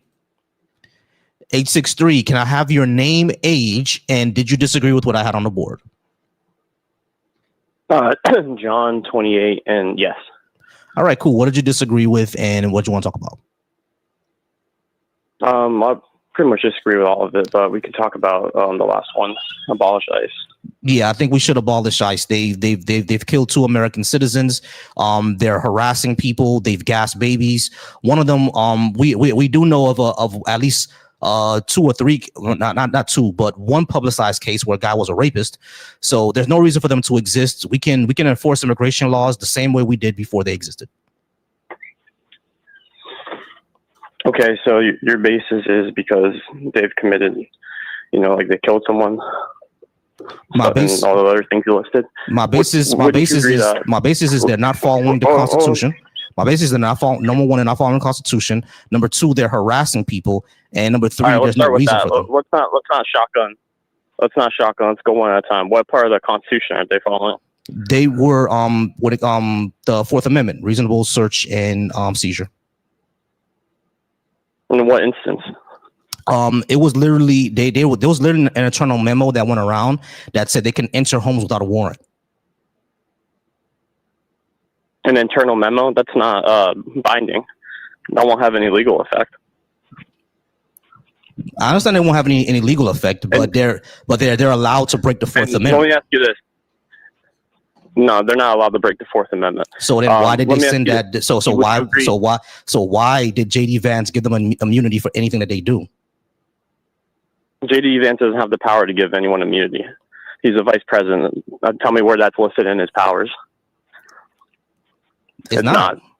No, I agree with you. It's not. Right, it's not. So therefore, whenever someone's Fourth Amendment right is violated and it goes to court, that's going to mean nothing. That internal memo is going to be nothing. So right, and you would agree that all law enforcement agencies have violated the Fourth Amendment, right? Yes, in some way or another. Yes. So should we abolish all of them? Probably. Because the way that policing so works, no law enforcement. No, we can have law enforcement. The way that policing works in this country came from slave. The way that law enforcement in this country came from slave catchers. So we need to change the entire way that we do law enforcement. Okay, so you want to abolish all law enforcement. I'm not sure we can do all abolish law enforcement, but the way that we do it in America, we should definitely do it. Can. No, I don't think I'm not sure we can do that. But the way that we do it in America, we definitely should abolish that. Okay, well, my overall point is that there's nothing that's special about ICE that's different from any other sheriff's office, other than what laws they're enforcing. Mm-hmm. So that doesn't seem to be unless you're agreeing that you want to abolish every law enforcement agency. We can probably do that. States, we can probably do that. Yeah, we can probably do that. Okay. But when it comes to ICE specifically, when we see their actions that they're doing and the abuse that they had and the fact that they don't need to exist because we can enforce immigration without it, what's the point of them? How would you enforce immigration without? It's not just immigration, by the way. It's customs too. Yeah, we had that before ICE existed. Customs as in things. Right, but it was probably still federal agencies, right? It was a federal agency. Yeah, it was the ATF. Okay, so what's the difference? It's just a different name. It's not just a different name. It's the procedures. It's the procedures is what they do. It's like right now you can any jackass. Hold on, listen. Training and their procedures and what they're actually allowed to do. Okay, well, if you were saying you want increased training, that is different than saying abolish ICE, right? Yeah, those are different. But yeah, we should abolish it. Okay, it's just kind of like if you're going to say you abolish ICE, some other law enforcement agency is just going to take over, and there's not going to be any difference. So the way there'll be a massive difference. The people that take their place are actually going to be trained law enforcement. How would you know that? How could you possibly know that? Because the ATF was trained law enforcement. We like I said, we had immigration. So we had. No, they're not. No, they're not. We know they're not trained. You don't think they go through training? They don't. This has literally been reported already. Any jackass off the street can become an ICE agent. You can become an ICE agent right now, and they'll give you a gun and a badge in 2 weeks. Oh yeah, yeah, this has been investigated already. They probably would hire me. Yeah, exactly. This has been investigated already. That ICE agents are not being trained. They can fail tests and still get a gun and a badge. They're not being trained. Yeah, bro. I mean, I just haven't seen any credible source that says there's no training. Okay. And it just doesn't make any sense. And also, the guy. I know it doesn't make sense. That's the problem. The guy that was an 8-year veteran. The what? The guy who shot the guy today had been there for 8 years. He's been in ICE for 8 years? There's training, but that's what I heard. I don't know, maybe not ICE, but law enforcement in general. He was there for 8 years. Yeah, our law enforcement in America sucks. That okay, well, that's my overall point. Is that there's nothing about ICE in particular that makes it more of an egregious agency other than any other law enforcement other than the fact that they're literally allowed to have immunity for anything that they do. Well, that's not true. So why was it put out there by the vice president? I don't know. The vice president, just because the vice president says it doesn't mean it's true, right? He could say he's king of China, and that's not true. Right. I understand that he could say he's king of China. How it works. I understand he could say that he's king of China. That is not true. But immigration is part of the executive branch. If someone who has a position in the executive branch is giving these people these powers, we know that the vice president, right? Okay, how's he doing that? We know that because he just literally just told them they can do it. He just told them that. Okay. We know that the vice president. We already know that the vice president, their role is basically ambiguous. Their only real role is to break the tie in the Senate, right? But that doesn't mean that they can't get powers. Powers can be delegated to the vice president. Okay, what powers did he get? What powers did he get? This one. Which one? The control over ICE, essentially. I mean, he may have some sort of like unofficial overseeing ability, but he doesn't have the power to grant immunity to any of those. Why not?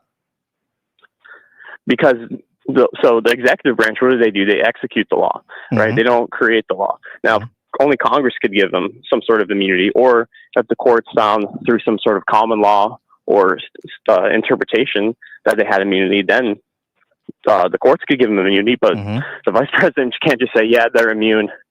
Can't do nothing about it. Has this administration nowhere near how it works? Has this administration been following court orders? Yeah, maybe no, not. They haven't. They've broken multiple court orders. The only court orders that they've broken have been temporary ones at the district level, which is the lowest court in the federal system. Well, that's not true. But the thing is, like, even if that was the case, even if that was the case, they're still breaking court orders, my friend.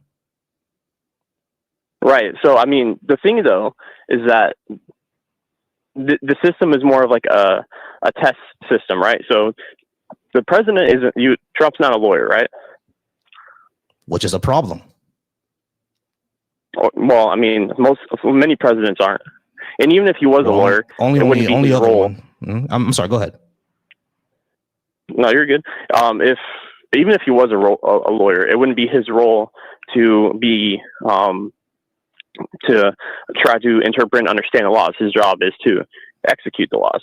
Now he's relying on usually White House counsel, lawyers that are hired there to advise him on legal matters. And if they have a good faith basis for saying you can do this, right? Well, that's why we have the system, because at some point, if it's wrong, it's going to go to the Supreme Court, and then it'll be overturned. And Trump has not failed to comply with any Supreme Court order. But you see, no, actually he did when it came to the person that it was the person that he said was an MS-13 gang member. The Supreme Court actually ordered Trump to bring him back from El Salvador. He never did. He broke that court order from the Supreme Court. I don't think that was the Supreme Court. That was the Supreme Court. At that point, that was the Supreme Court. I remember that. That was the Supreme Court. So, but and this already shows a precedent that he doesn't really care. But the other issue is that, yeah, I agree with you. Presidents should have, lawyers and people who are experts advising them. But the issue with Trump is that he has a cult of personality around him. A lot of people who's advising him are not even lawyers. One of his main supporters or main person that's advising him is Stephen Miller, who's a white nationalist. Like, I'm not sure why we should have white nationalists giving policy advice to the president. Well, what do you mean by white nationalist? Do you mean he's white and he's a nationalist? No, you know exactly what I mean by white nationalist. Yeah, I don't agree with that classification at all. Stephen Miller has admitted he's a white nationalist, bro. What do you mean? I think he said he's a Christian nationalist. He's a white nationalist, bro. He says multiple racist things in the past. He's a white nationalist. Okay, well, I mean, I'm not here to litigate his comments or anything, but right. But do you see the problem with having a white nationalist advising the most powerful person on the planet? Well, you see, that's a loaded question because I don't agree with that. Agree that with your classification. You don't agree that Stephen Miller is a white nationalist, even though he's admitted to be a white nationalist? I don't think he has. I think he said he's a Christian nationalist. What is great replacement? What is great replacement? I mean, I don't understand it that well, but great replacement. Yeah. Okay. You know what it is. The idea that white people are being replaced by everybody else. What Stephen Miller has multiple times said that this is true, and the whole Great Replacement thing was literally made up by a French Nazi. Not even being hyperbolic. He's part of a party in France that are basically Nazis, and he made up this theory that white people are going to be replaced by minorities. Not only has Stephen Miller spread it, but Elon Musk has spread it, and Tucker Carlson has spread it, and Charlie Kirk has spread it. They're white nationalists, bro. Let's say that they do believe in that theory. How does that demonstrate that they're racist? Because it came from a Nazi. Can't you be? No. Well, that doesn't. So, I mean, that doesn't in and of itself demonstrate logically connect that it's racist. Yeah, it does, because where would a Nazi come up with it from? No. You're saying that a neo-Nazi who came up with the theory that white people are being replaced by the others from Africa and is being pushed by Jews is not racist. What I'm saying is you can believe in a theory and do nothing about it, and that doesn't make you racist. Agreed? You can believe in a theory and do nothing about it. It still makes you racist because you believe in a racist theory. Like but if a theory is just an observation, right? Observation based off of racism. Okay, demonstrate that. Demonstrate the racism in an observation. Dude. You cannot be serious with this. You cannot be serious with this. A Nazi said that white people are being. Hold on. Let me explain. Let me explain it. Already. Yeah, I know I said it already, which is kind of crazy. Okay, which is kind of crazy how I already explained it, and you're asking me to make the racist observation. A Nazi saying that white people are being replaced by Africans, and this is being written and this is being driven by Jews. Can you explain to me how that's not a racist observation? How's that not racist? Well, if he said, and that's a ridiculous. terrible thing afterwards, then yes, it would be that would probably be racist. Which is exactly what he said. Yeah, that's exactly what he said. What? That's exactly what the person who came up with. What the person who came up with Great Replacement theory said, that this is a bad thing because white people are going to go away, and then Europe is gonna exactly. So it's a racist observation. And Tucker Carlson, Charlie Kirk, Stephen Miller, Elon Musk, they all spread this idea. This is all bullshit. It's all racist bullshit, bro. Okay, well, did you understand what I was trying to say? Is that merely making an observation, right? Saying, okay, I dropped the ball and it fucking falls to the ground. That's gravity. And then having an opinion on whether that's a good thing or a bad thing is a completely different thing, correct? Right, of course there are different things, but that's not analogous, bro. That's all I was saying. Right. No, I understand that. I agree with you. But what I'm saying is it's not analogous to the great Replacement thing. Well, I mean, I think it is but then you added in the context of, well, he thought, this is a bad thing, and then who knows what he wants to do about it. Yeah, I mean, that would obviously, depending on, all the context of that, would definitely lean towards being a little bit racist, especially, sounds like this guy you said was a French Nazi. I've never even heard of a French Nazi, but I'll take your word for it. But anyway, what I'm saying is that his observation is total crap. That's what I'm saying. Like white Europeans are not being replaced by anybody. The only reason why he said this is because he saw there was a rise in immigration in France and in Switzerland, and all of a sudden he's talking about the white people are going to be replaced by black people, and it has been driven by Jews. That's how do you even come up with that? I mean, I don't know anything about that, so I can't really comment whether that makes sense or not. It makes zero sense to me, but go ahead. I'm sorry. No, you're good. I mean, look, that was my main thing. It's just, I think I don't think it's really consistent to say you should abolish ICE, and then it sounds like you want to abolish all law enforcement, but I don't think you really do believe that. That's not a good idea.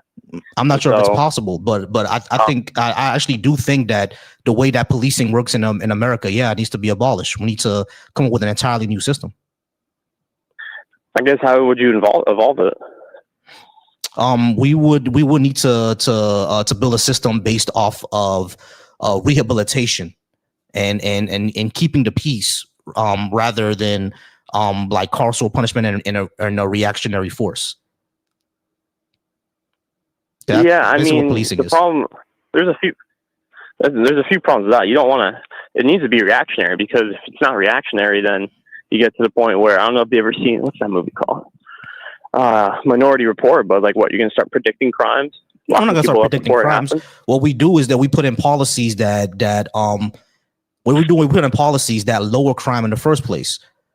Like, you'll be surprised how far universal healthcare grows to lowering crime. Educational reforms, yeah, I don't know about that, man. I don't think that's really the problem. What do you think the problem is? But that's well, I mean, the problem is, I don't know. It's pretty complex. The problem is, first, it's going to be males, right? I mean, women who are in poverty don't commit violent crimes. You would agree? Generally, yeah, generally they don't. Like, the females are a lot less violent than males, but yeah, I mean, I agree with that. But I think when you look at the motivation for these crimes, a lot of it is just monetary. Yeah, you know what I mean? Like, poor males commit way more crimes than wealthier males, or at least violent ones. The ones on top, they commit more blue collar, not I said blue collar, more white collar crimes, like financial shit. That's the crimes they commit. Right. So that kind of I think that kind of tells me that's not even about poverty, because if people who are wealthier still committing crimes, then that doesn't seem to really follow. I think it's just greed in general. I think that's part of human nature. I'm not sure there's much you can do about it except be better at. I don't think we punish people enough in this country, to be honest with you. We do, man. Like, if you have a felony on your record, your life is ruined. You're probably not going to get a job ever. Can't go back to school. Can't get welfare or anything like that. Like, your job is ruined. We punish them enough, and we keep them in shitty conditions while they're in jail in the first place. So when they come out, they don't even know how to interact in society. You know what I mean? Like, this, we punish felons. Like, it's all strange to me. We would say we don't punish enough. Like, we punish felons, bro. Like, the moment they get out, like, their life is basically freaking over. You know what I mean? Well, I think it depends what state you're in, because each state has different rules for felons, so it's kind of hard to speak in totality on that. Right, and most people just can't get up and Florida, move. You can vote again. Right, and but even here in Florida, that depends on if the governor wants to give you your right back. And most time they don't. No, that's not true.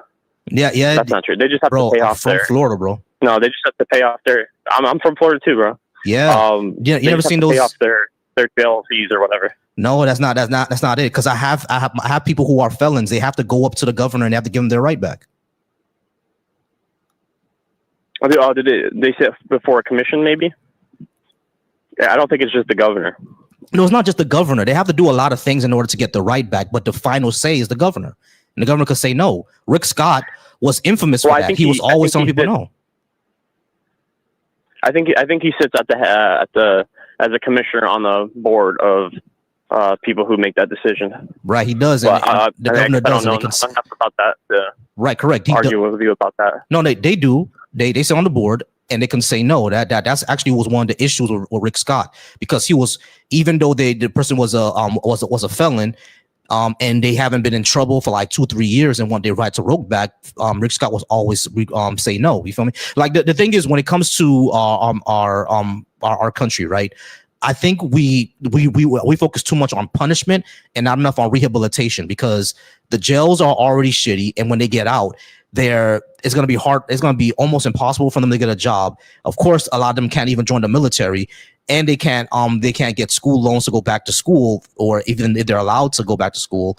And they still have to pay back their probation. You know what I'm saying? It's a lot of issues. I think that when it comes to felons in this country, we already punish enough. We should focus more on getting them back into society, and we don't. Yeah, but like that really doesn't work most of the time. I mean, how do you even do that?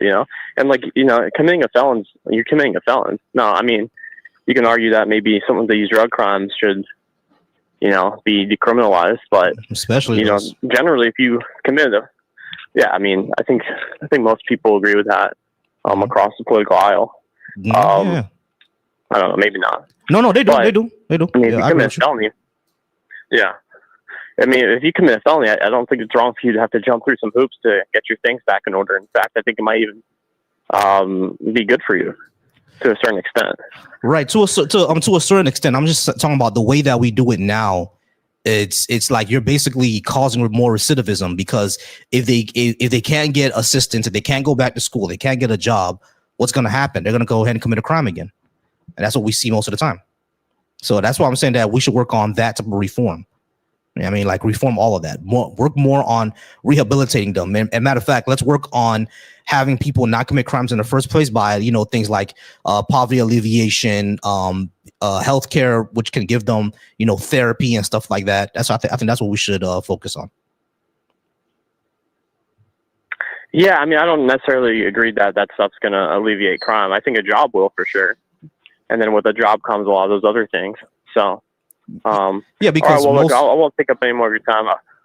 Go ahead. No problem. No, I appreciate. I was just gonna say that most crimes in this country are poverty crimes, like robbery, even assault. A lot of those are even domestic abuse. Yeah, that's a lot of that is poverty.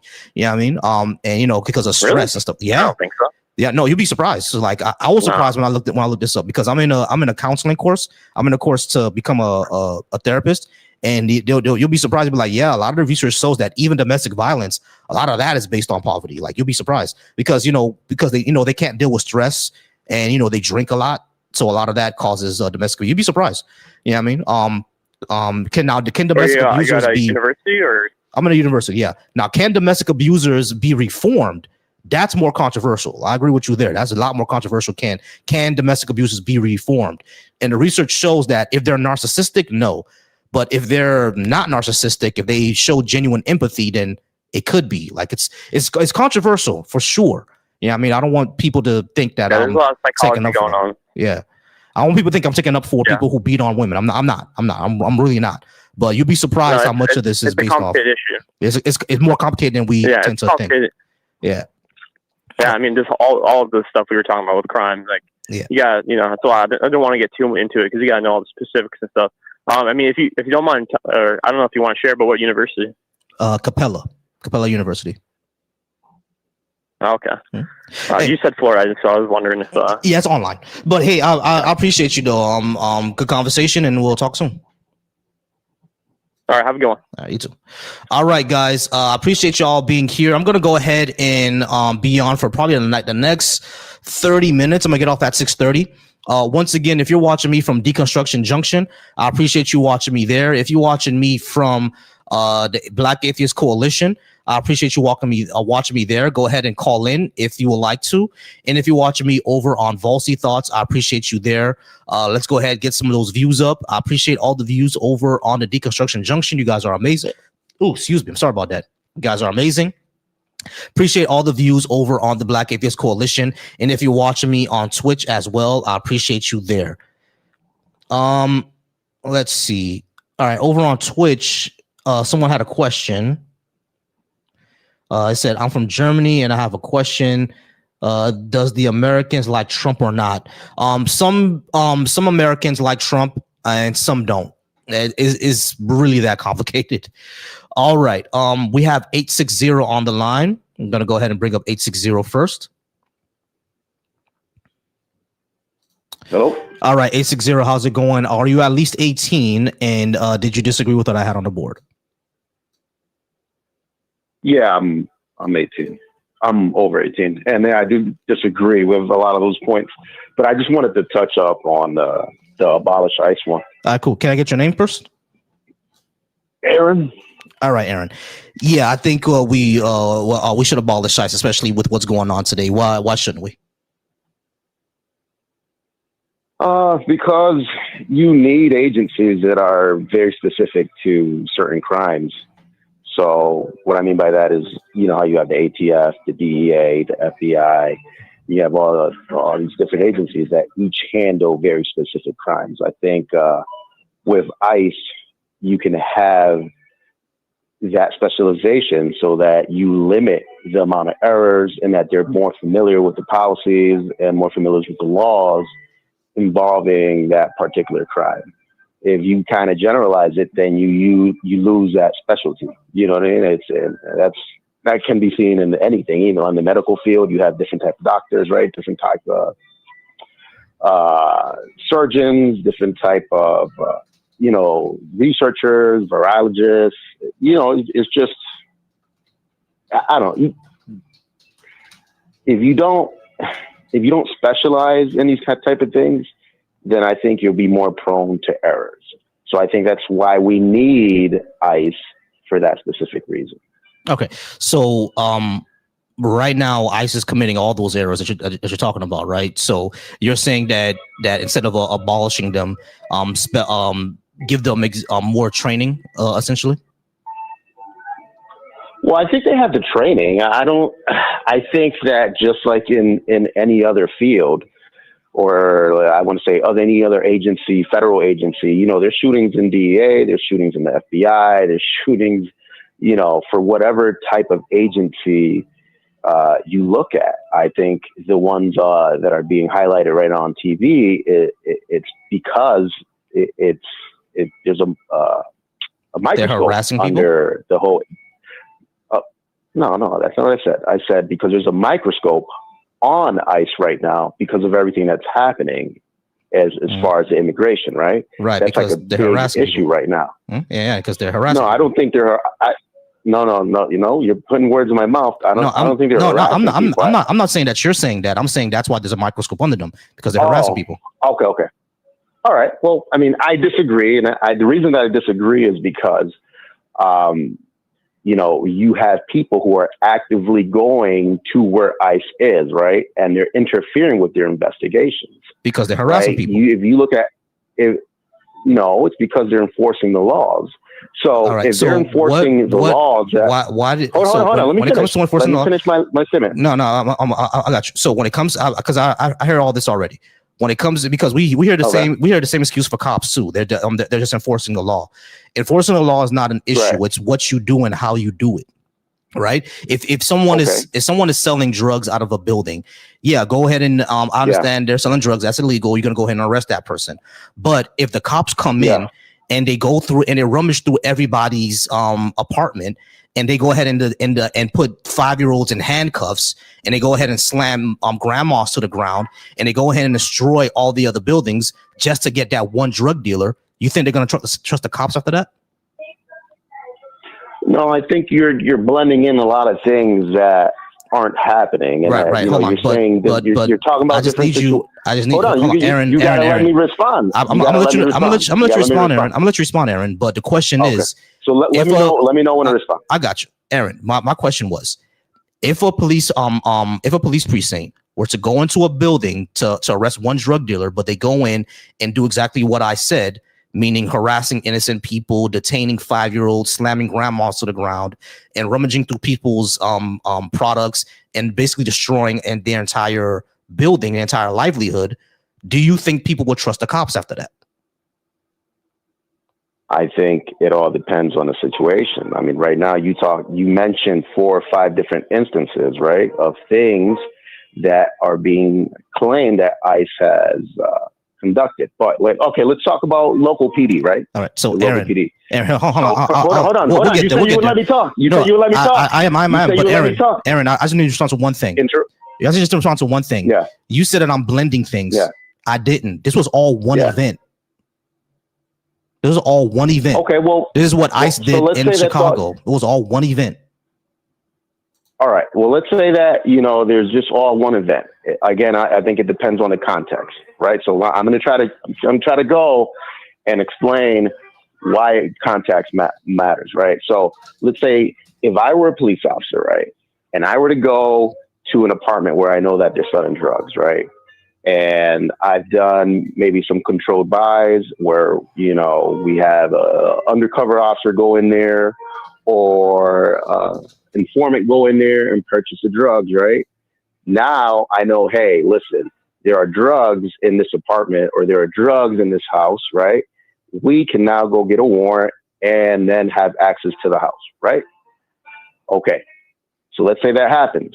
Let's say officers go into that house and in the process of being in that house, right?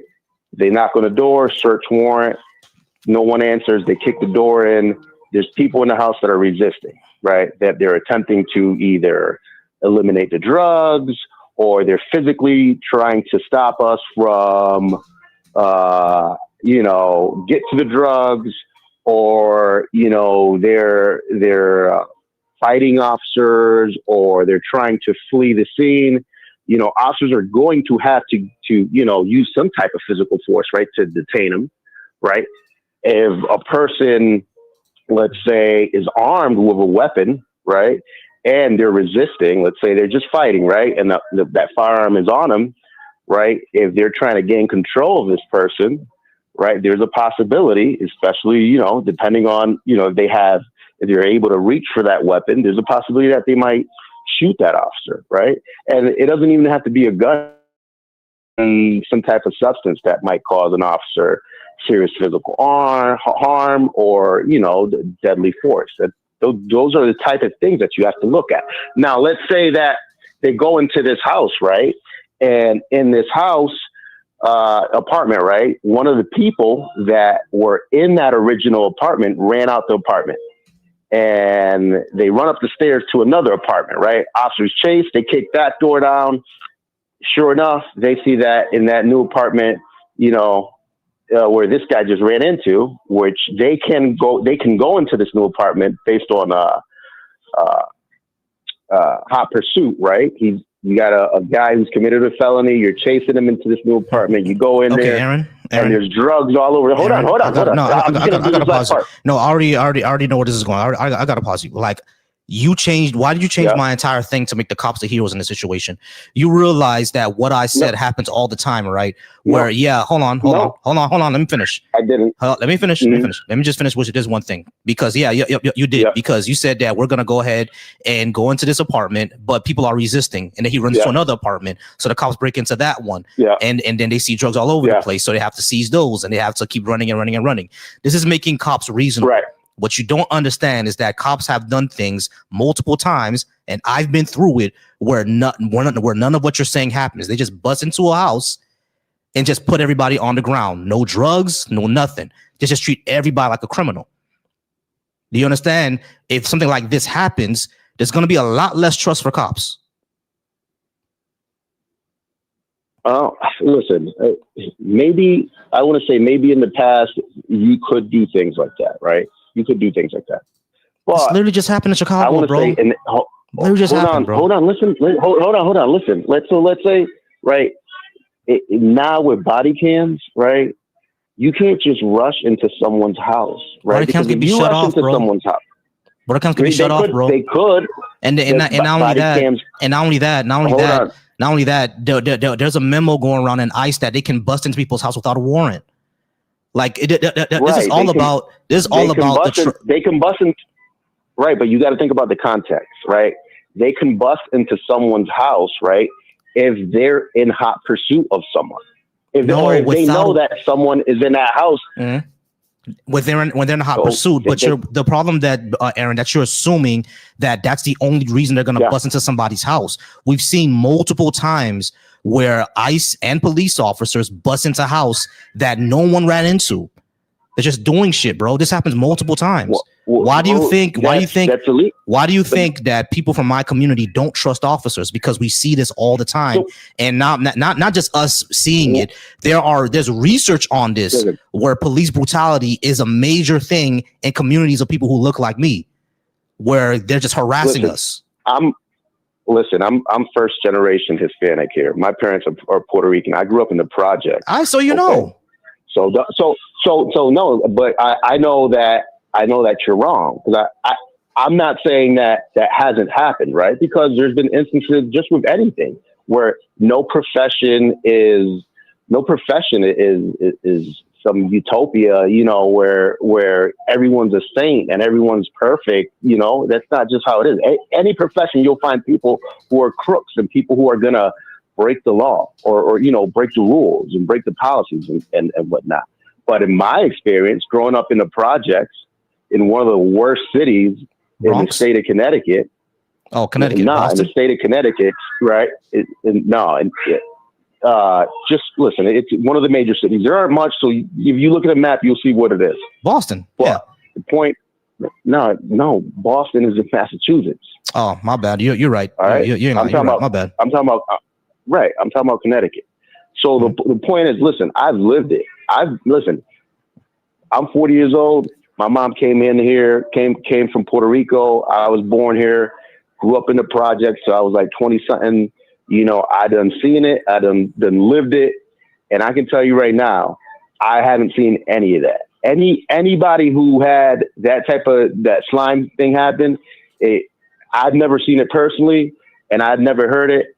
I've heard people saying, yeah, this guy did this and that. But then when you really talk, when I've really talked to them about it, they're like, nah, that didn't really happen. You know, all right, I got you. I understand. Hold on. I understand that this is not your experience, right? I get it. It's not your experience. But what I'm talking about is not just our personal experience, because I've personally seen it, right? But that's just going to go back and forth between me and you, what we personally saw.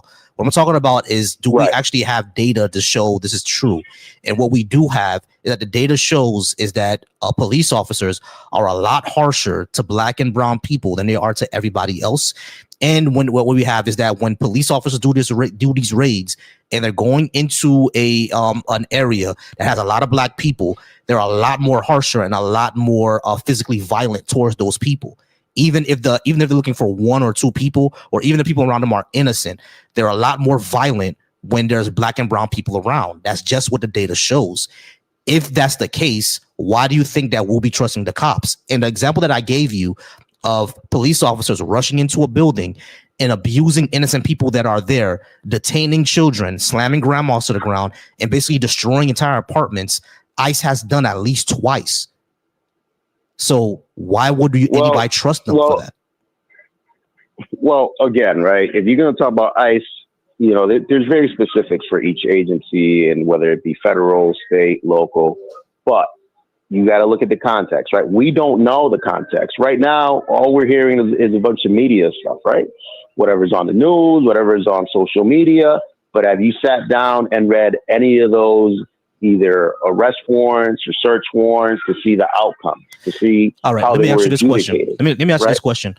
Yeah. What search warrant requires you to slam grandmas to the ground and destroy apartments? What search warrant requires you wouldn't need to? Well, a search warrant wouldn't say, hey, go slam grandma. But if grandma is resisting and she has a weapon on her, or she doesn't want to. That's not what's happening in these cases, bro. That's not what's happening. Why are we assuming? Hold on. Why are you assuming that the people who got abused by police deserved it? Why are you assuming that? I'm not saying that they deserved it. All right, but you just said we don't know. Hold on, Aaron. You just said we don't know what happened. She could have been resisting and had a weapon. Why are you assuming that's the case? We don't know what happened. But we don't know what happened. Exactly. I haven't read any of those cases. Have you read? Hold on. Have you read any of those cases? Yes. These people did not have weapons, bro. Okay. 5-year-olds are not running with weapons, bro. Do you? Hold on. So they're slamming 5-year-olds, is what you're saying? They're detaining them and they're taking them to prison and bringing them back. Okay, hold on. No. Now we're talking about something else. Are they slamming 5-year-olds? 5-year-olds? No, I don't think 5-year-olds got slammed in that one. But grandmas were. Definitely. Okay. All right. Oh, can an elderly person resist? Of course they can, but why are you assuming that's the case, bro? Okay. Well, did you read the report? Yeah, that wasn't the case. So the report said. And now, hold on. Not only that, Not only that just because they wrote that on the report doesn't mean that it happened. You think people don't lie? Well, I mean, but I was slammed by police. Hold on. I was slammed by police and I wasn't resisting. And they put on a report that I was resisting. People lie, bro. They lie. Okay, cops lie all the time. What I'm saying, Aaron, what I'm saying is that I know I don't have any proof, right? I'll give that to you. I don't have any proof that was the case in this case. But when we see the patterns of what's happening, patterns of abuse, when you see patterns of abuse of police officers writing down that people are resisting, and then we go back and watch the video, they're clearly not resisting. Who are me? Who you think I'm more likely to believe? Hold on. I'll say what? Who do you think I'm going to be more likely to believe? Who do you think I'm going to be more likely to believe? The grandma who's been there for 50 to 60 years, who's frail, who's like a little old lady, or a 6'3" officer who has Nazi tattoos? Which one do you think I'm going to believe? Well, all officers aren't 6'3", and all elderly people aren't little and frail. Bro, I just need you to answer my question. So, like, hold on. I'm answering your question. But you're not. You I want am. to You asked me a question. Aaron, Who am I Aaron, gonna believe? stop. Yep. Aaron, stop. I didn't ask you if the officer was his for 3 or not. I asked you to answer the question in my scenario. Who in that situation? Stop. Listen. Who in that scenario, in the scenario that I just gave you, just go with my scenario. Yeah. An officer. Now we're going through scenarios. Hold on, listen to my. Okay. I just need you to listen to the scenario that I'm giving you. You have an Yes. old black elderly woman who tells you that an officer abused her, and you have an officer who says that she resisted. And we know that this precinct has a history of lying. Which one do you think I'm going to be more likely to believe? It wouldn't matter, and I'll tell you why. Because each instance and all right, guys, we're gonna go ahead and move on because I don't do this just disingenuous shit. I'm gonna move on, bro. All right, we're gonna go ahead and move on to the next person. All right, 347. How's it going, 347? Are you at least 18? And did you disagree with something I had on the board? Both yeses. All right, cool. What did you want to talk about? So we can talk about America never being great and why you should believe in my God. All of them, it really doesn't matter, but those 2 issues I would like to address. All right, sure. Yeah, I don't think America was ever great because we never lived up to the principles of being great. Okay, so what were the principles? Was it set in stone? I'm confused here. Yeah, the principles that it actually set out, like America actually set out, equal opportunity for all, life, liberty, and the pursuit of happiness. Those things we never actually lived up to, and in a lot of cases we actually fight against it. Okay, so that all depends on the individual, on how they view it, how they think their life is going. Would you say that you're a happy person? Yeah, I'm pretty good. I mean, nobody's harassing you or preventing you to move around, and you can walk freely outside. You have no curfew. Yeah, sure. You can switch jobs whenever you want. Yeah, you can, sure. Start up a YouTube channel and, express your opinion. Yeah, sure, I can do that. And so, okay. I mean, that applies to millions of people in this country. So? Okay, so you don't think that America is great for granting you that freedom? No. We still haven't lived up to the principles. I'm sorry? We haven't lived up to the principles. Like I said, equal opportunity for all, because your opportunities and your life, liberty, and pursuit of happiness heavily depend on your color. Yeah, I mean, there's a little truth to that, but it mostly has a lot to do with class, sir. Yeah, I agree with that. Mean, like, it has to do a lot of it has to do with class, but that just kind of proves my point. No, okay. I mean, we can't transition to a classless society where everyone's on an equal level playing field. Yeah, we can. We can do that. That's not fair. So what's the point of hard work? What's the point of hard work? I mean, people indulge in hard work in order to obtain something greater. Yeah. And elevate themselves in the financial bracket. Understood. So if you eliminate that. Right. What I'm saying is that won't stop. I just want to finish, sir. All right, go ahead. If you eliminate that, right, and put everyone on an equal level playing field, that will destroy the incentive for people to pursue a great work ethic, and that would eliminate ingenuity as well. But so no one is saying no one is saying that everyone is going to be on an equal playing field. There's going to be people who are smarter than someone else. There's going to be people who are going to be more resourceful. There's going to be people who are going to be bigger and stronger. That's always going to happen. But everybody should have the same opportunity to achieve their goals. Okay, so yeah, which I'm not understanding, because if you don't want to eliminate the financial tier differences, then you can't eliminate the nature of how the system is run. I mean, a poor person is just automatically going to have lesser opportunities, right? And a person in the and that's the issue. That's what I want to eliminate. Your opportunities to make it in life or to live a comfortable life should not depend on what poverty level you grew up in. Shouldn't depend on that. And I mean, don't you believe that a comfortable life is very subjective? I mean, one person can, pursue the psychology of wealth, and they just have enough resources to obtain the basic necessities, but outside their work, they're getting indulged in, charity work, which makes them feel pretty good about themselves. Correct. Right. What I'm saying is that, but they live pretty comfortable. Right. And what I'm saying is that if they want to go ahead and pursue more wealth, they can go ahead and pursue more wealth. It just shouldn't depend on that pursuit, and your success shouldn't just depend on your color, your gender identity, your sexual orientation, your sex, or your color. It shouldn't depend on any of that, or your religion. It shouldn't depend on any of that. But what we do see when we look at research into how this operates in our society, we see that it does depend on that.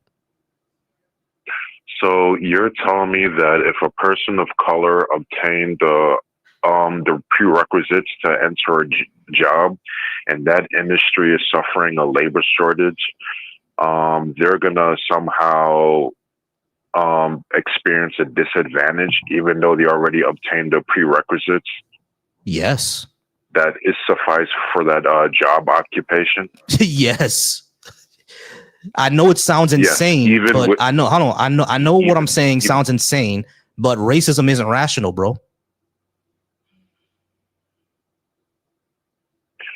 Okay, I just can't see how, if a business has a labor shortage, they would still input racism into it, even though the person of color has the right prerequisites and the skill set.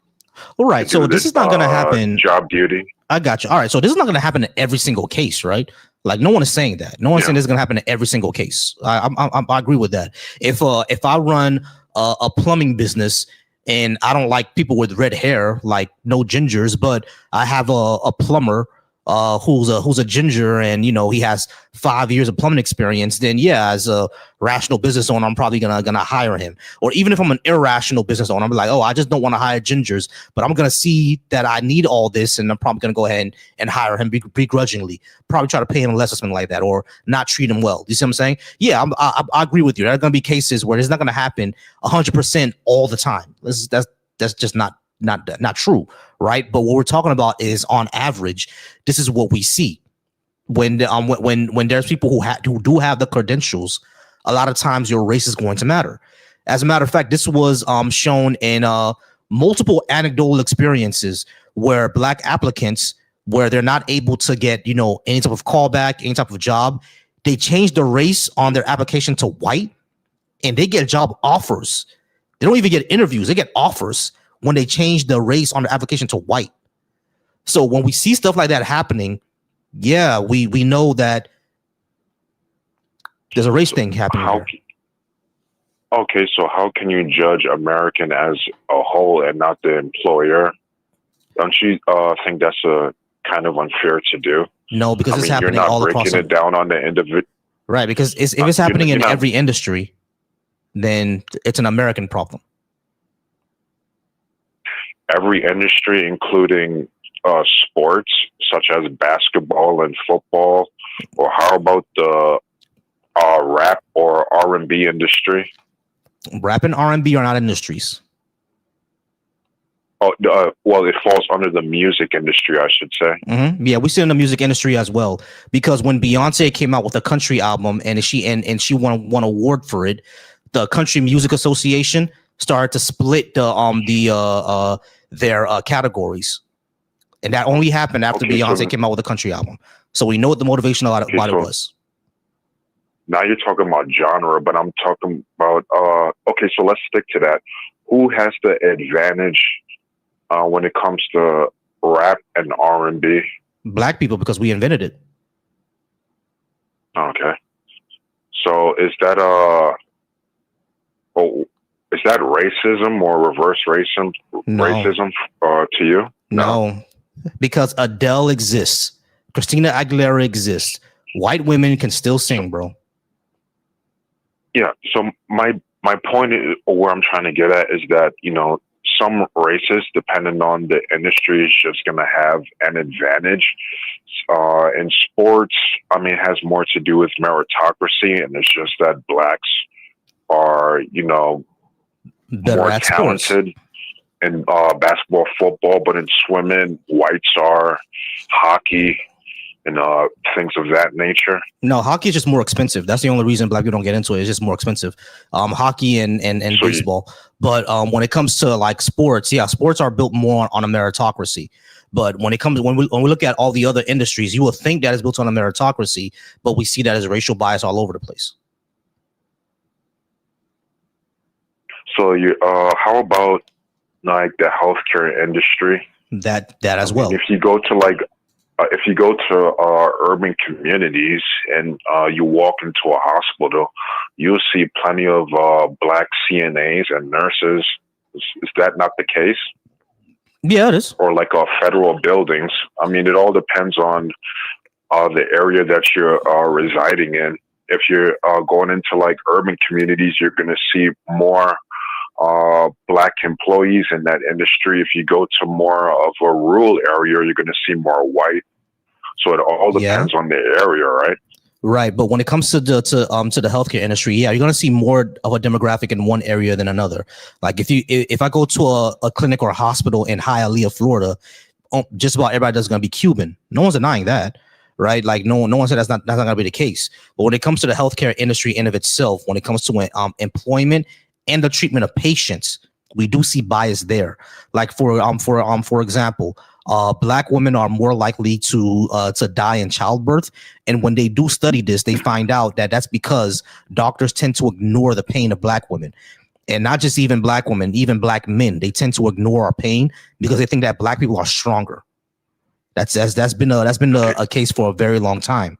You know what I mean? So within the healthcare industry, we even see bias there. As a matter of fact, there was a major case that just happened. This is going on in black circles, but it just happened, I think, a week or 2 weeks ago. There's a black doctor who died, right, giving birth to her child. And she's a specialist in exactly what she died for, because she was telling the doctors and the nurses, like, listen, this is what's going on in my birth. I'm a doctor. I'm an expert in this. This is what's going on. I'm bleeding too much. These things are happening. You need to get me more help. They didn't believe her and she died. This is a thing that happens all the time in the healthcare industry. So now we're going back to it being an individual level and not systemic. This happens systemically. This happens systemically. The issue of black women dying in childbirth because doctors don't believe in their pain happens systemically. There's all across the healthcare industry. We see this multiple times. So you're telling me when they have their daily meetings, they that's not what systemic means, my friend. That's not what systemic means. I know, but you're coming up with a scenario that I didn't bring up. You're bringing up a straw man, essentially. That's not what systemic means. I'm not bringing a straw man out. You said when they do their staff meetings, they exclude the black doctors. That's not what systemic means, bro. No. I'm saying, like, you're telling me that they have some type of meeting, right? With like, that's not what systemic means. That's not what it means. Sir, can you please explain what systemic is then? What systemic is that there's simply enough people within a certain system of within a certain institution that have a belief or a bias. And then that institution and that bias, because there's enough people in that institution that have that belief in that bias, it has a negative effect on certain populations. That's what systemic is. And they don't need to have a meeting to say that we're going to not treat the black people well. They don't have to have a meeting, bro. They just have to have. It just have to be enough people within that institution to have a bias against black people. That's all that needs to happen, and that's what systemic is. Okay, so there's a bunch of white employees who have Professor Xavier Powers and can do telecommunication and construct a tacit agreement. All right, guys. We're gonna go ahead and move on. I do appreciate y'all. Let's see, what time is it? It's about 6:20. I'm probably gonna make one get one last I'm probably gonna get one last caller, and then then I'll get out of here, or one last guest. Again, for everybody on the TikTok, I do appreciate y'all. Over on the TikTok. We got 23K likes over on TikTok. Shout out to everybody watching me over on a Deconstruction Junction. I appreciate y'all there on Deconstruction Junction. For McTime, Pandora, y'all are always here, supporting me. So I appreciate that. All right. Over on the Volsey Thoughts, I appreciate you there as well. Lord Dreo, I'm going to go ahead and answer your call. Just give me 1 second. I appreciate y'all watching me over on Volsey Thoughts. Y'all amazing. If you would like to call in, go ahead and call in. Lord Dreo, probably my last person. And over on the Black Atheist Coalition, I appreciate you there as well. All right. Y'all go ahead and tap that screen. Hit that like button. We'll talk to 860 right now. 860. All right, 860. Can I get your name, age, and did you disagree with what I had on the board? I'm 18. Okay, Aaron, I called earlier. Aaron, you hung up, so I'm just trying to see if you cool down after that. All right, guys, we're gonna go ahead and talk to 337. Yes, sir. 337, how's it going? Can I get your name, age, and did you disagree with what I had on the board? My name is Darian, and I'm 27, man. I'm over 18, and thank you, because you're very intelligent. I'm listening to 2 conversations you had already, and I'm not really here to debate, but number 5 seems faith is unreliable. Is that a question or a statement? That's a statement. I don't think faith is reliable. Okay. So I don't believe you should put your faith in man. To put faith in man, I feel like is unreliable. You know what I mean? So I'm gonna be honest. I feel like, I don't want to get too spiritual, but I will, because I think you're very intelligent, brother, and I don't really want to debate. I just for number 4, you said, can you give a reason to believe in God? So my first one, brother, is Revelation 3:9, and I'm gonna read it to you. Okay, I'm gonna pause for you right there. I really don't care what the Bible says, bro. The reason then we can talk straight. Then cool. Right? Yeah, I would like to talk straight, because when it comes to like reasons for believing in a God, people can bring up their holy text all the time, but I'll always say that just because it's a book says something doesn't really make it true. You know what I mean? I would need more of a reason to believe than just what the holy text says. And when it comes to faith, the reason why I say faith is unreliable, because you said don't put your faith in man. And I could understand where you're coming from, right? What I always say is that faith in of itself is unreliable, because it's essentially a coin flip, because the ancient Greeks had a whole bunch of faith in a guy named Zeus. And we know they did because they built temples to the guy, right? So they had a whole bunch of faith, but they were wrong. You know what I mean? There is no person on top of a mountain shooting lightning to the ground. That's wrong. So if we know that faith can lead you to wrong conclusions, I'll let you go. Let me just finish one thing. We know faith can lead you. Faith can sometimes lead you to right conclusions, right? Conclusions that are absolutely correct. You can believe 1 + 1 = 2, 100% on faith, and you'll still be correct. But you can also believe on faith on something and be 100% wrong, like the Greeks, right? So that means we need something else to figure out what we're right about. And that's what makes faith unreliable. I'm sorry for interrupting you. Go ahead. I think time. Yes, sir. I think time will show. I believe time reveals. And I will believe, I'll be honest, man. Like, I don't really want to talk about the Dead Sea Scrolls or anything like that. You believe what you believe, but I just know I'm the type of brother, like, almost slipped up a little bit. I'm the type of brother that I like to, if it don't look right, it ain't right. But I look at it like certain things, brother, can't be so accurate. I feel like Revelation, excuse my French, and I'm sorry, but I know I don't want to bring it up, but I just feel like certain things in that book, it's too accurate. And I feel like, look, bro, if we, when you do, with theologians know, like brother, I'm a Rastafarian. You know what I'm saying? Like, and all I learned is Rastafarian is, we believe that it's the Bible is history. And I say that because whenever you match it up, brother, on a geographic location, like when you can map it out, brother, it makes sense. And I say that because, brother, we could see the things that's going on now. And if you read that book, brother, it's telling you the things that's going on now. And that's the scary part about it. I'm gonna be honest. So you could say, you said, how do we know something else more to believe? I say, brother, just give it time, because it says what it would be like, brother. It says what it would be like. It says what the conditions would be like. It said what people would be like. It said, like, you know what I'm saying? Like things that I don't want to, brother. Yeah, I got you. Okay. Like so when it comes to, so when it comes to that, right? The reason why I find that unimpressive is because the Bible is just pointing out things that have always happened. There have always been wars. There have always been famines. These are things that are hold on. Let me finish. Yes, there's always been wars. There's always been famines. So yeah, they're going to be accurate. Like if I'm born and raised in Florida, right? If I told you in 100 years Florida's going to have a major hurricane, I didn't really make a prophecy there. I'm just telling you something that always happens, right? But the second thing that I would say is that's how I would respond to, your claim of, just give it time, essentially, because it's accurate. We're always going to make accurate claims if we're always predicting something that has always happened. You see what I'm saying? So it's like that's why I would say that's kind of unimpressive to me. No, brother. So I'll be real, bro. Like I feel like, man, look, I'm gonna be honest. I know you said don't talk scripture. I just want to talk a little bit of things. I'm gonna just spit it.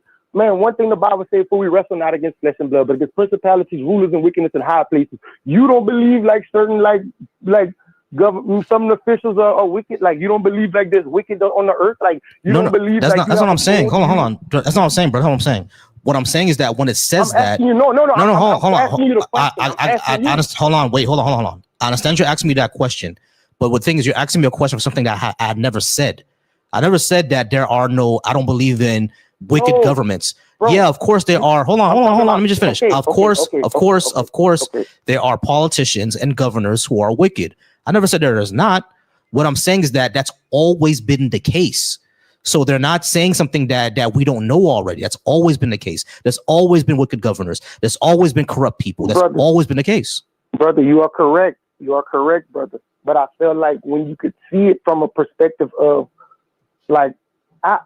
brother, when you could see it in a perspective that's like, okay, I feel like, okay, look, I don't know what you believe, but certain things that we're coming to find out that we're debating about now, the Bible been said that. And I feel like, look, bro, I know you're from Florida. You're from Florida, so I know parts of Florida parts of Florida didn't go through slavery. You understand? I do my history. Parts of it, they fought over with Dade County. You know that the Seminoles but you also know that the slaves ran to Florida. You know what I'm saying? A lot of the slaves ran to Florida. Yes, sir. Yes, sir.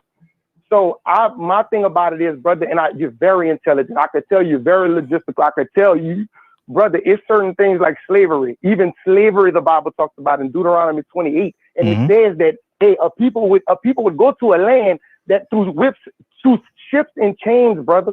That's what it says. And I just look at it like, hey, okay, well, that always happened. Well, but if it said people went through slavery 400 years in Egypt, then if they would turn back and rebel, they would do it again, brother. I look at it like, okay, well, who's the people? If I look at it like, okay, if the Bible says, look, Revelation 3:9. I'm just saying, bro. I'm just saying because I want to just show you something, bro. Right. I got you. I got you. Okay, so this is what I'm saying. This is what I'm saying. We don't have to talk about it, but this is no. I'm not cutting you off because you're talking about it. Like I get it. Like those things always come up. No, that's fine. That's fine. I'm not cutting you off because you're talking about it. That's fine. But what I'm trying to say is that you're very intelligent. I know.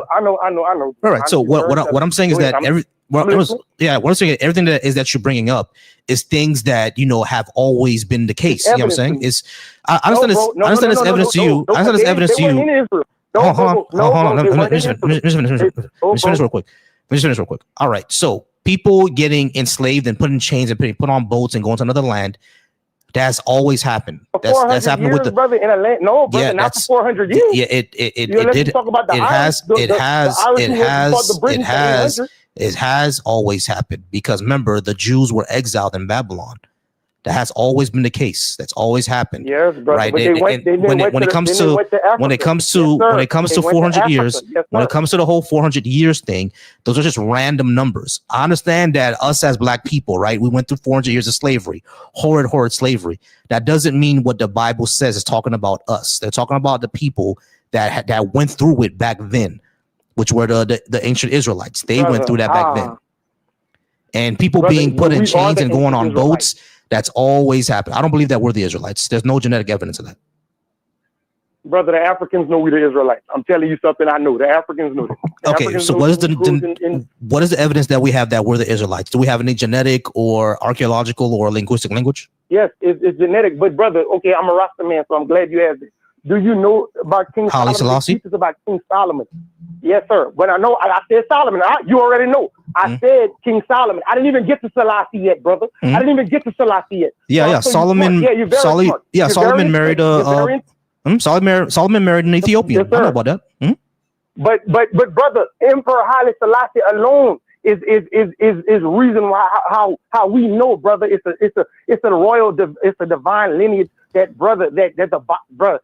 Yeah, no, I got you. I got you. I got you. So I got you. So what I'm saying is like, because my wife is Jamaican, so I know that people would be scattered. I got you. So my wife is Jamaican, so I know a little bit about Rastafari. I got you. The Haitians know that, bro. I know. I got you. All right, I got you. Yes, sir. Yeah. Chill for 1 second. I'm just being passionate. I got you. Chill for 1 second. You know what I mean? All good.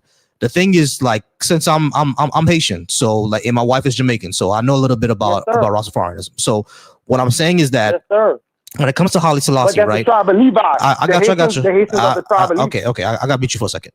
All right. So I get you, right? I do understand that Haile Selassie is likely a descendant of Solomon. I don't disagree with that, right? The only thing that I'm disagreeing with is like the divine thing. How do we know that they're divine? How do we know that they actually have these godly powers? And when it comes to black people in of ourselves, how can we actually prove that we are the Israelites? Because there's no archaeological, there's no genetic, and there's no linguistic evidence of this. There are a group of Africans in Africa that do have genetic similarity to the ancient Palestinians, the ancient Levantines, the ancient Jews. That is true. Like, those people do descend from the Israelites, right? So like there is a genetic thing of people in Africa that have that. But us over here in Western Africa, the ones who are descended from the Akan people, the Yoruba people, the Igbo people, the Fon people, do we have any evidence that we're descendants of the Israelites? That's what we don't have any evidence for. That part. I'm going to unmute you now. Go ahead. Okay. I'll mute you. Go ahead. Oh, you muted me? I'm sorry. Hello? Yeah. It was just the over talking was kind of bothering the audience. But go ahead. What you were saying? Okay. So, and I was listening. You didn't have to mute me, brother. We just kind of both cutting each other off. So, and you have a dominant mentality. But anyway, brother, so even the Yoruba people, brother, all the Africans, they know it's different. But now I could get back to Shem, Ham, and Japheth. So even from that, brother, it's different lines, brother. And even from Jacob is Esau. And I don't know what you know, but brother, it's a lot that I feel like, well, I'm not going to get into the Bible right now because you said you don't want to hear that. So, brother, you kind of take away one of my defenses. So, brother, yes, I feel like, look, brother, I feel like, first off, those people in that land know that, and the people like the Russians, okay, like Vladimir Putin, he released the catacombs, brother, that showed who the real people were. They know that, like, you know what I'm saying? Okay. So, like, what? I don't want to box you in. The reason why I said I don't really care what the Bible says is more that the Bible saying something doesn't prove. Hold on, wait, let me just say this. The reason why I said the Bible, bro. No, I got you. I just want to clear something up. I just want to clear something up. The reason why I said that I don't care what the Bible says is because it is not evidence to me, right? But if you want to reference it for a part of your argument to say, okay, the Bible says this and this is what the evidence shows, then you can do that. Oh, hold on, let me finish this.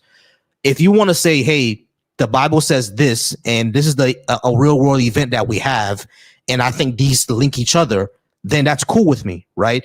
I'm just gonna say, okay, that's the claim from the Bible, but how do we link it to this real world event? What evidence do we have that what the Bible is talking about is this really real life event? Because we can interpret it any way that we like.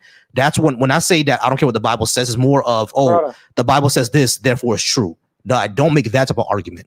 Like, for example, you brought up the argument where, the Bible talks about people being put on boats and chains, and that connects to the Atlantic slave trade.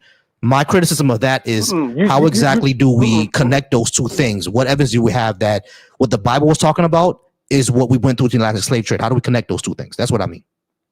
I'm gonna read it then. Can I read it then? Do I have permission to read it or no? Just you I'm not trying to be. You can read it. I'm just explaining. You can read it, but the only thing that I want is that when you do read it and you connect it to a real life event, how are you connecting those two things? That's what I'm trying to say. Go ahead. Brother, I feel like, brother, okay, if go ahead, bro. Go ahead. Because I'm like, bro, you can answer. You can read the Bible. I just want you to know. Yes, okay, the only argument I want to know is like, how are you connecting the two things? That's all I want to know. But go ahead, you can read it. That's fine. Okay, so one reason I'm connecting it because most Africans know that, and even how I said about the lineage of Shem, Ham, and Japheth, brother, I'd have to tell you because I know, brother, I know you gonna cut me off at 15. It's 15:23, bro, and look, I feel like if I say I'd have to give a whole like lecture, brother. But if I get at Deuteronomy, if I start at 15, it says the consequences of disobedience. It talks about a people that if they disobeyed, oh man. Yeah, we are out of time, but I'll be on tomorrow. All right, come back tomorrow. We are out of time. Yes, I appreciate you. Though. Thank you, bro. Thank you. You have a blessed one. All right. Not a problem. You too. All right, guys. I do want to apologize because I think I wasn't clear when I said that I don't care about the Bible. I'm not saying that you can't talk about it at all. What I say is that you just can't say, "Hey, the Bible says this, therefore it's true," or try to preach from it. That's the only thing I say. But if you want to reference it and say, okay, this is what the Bible says, and this is a real life thing that I think connects it, I'm going to ask you how to connect those two things. All right. So you can reference it. You can talk about it.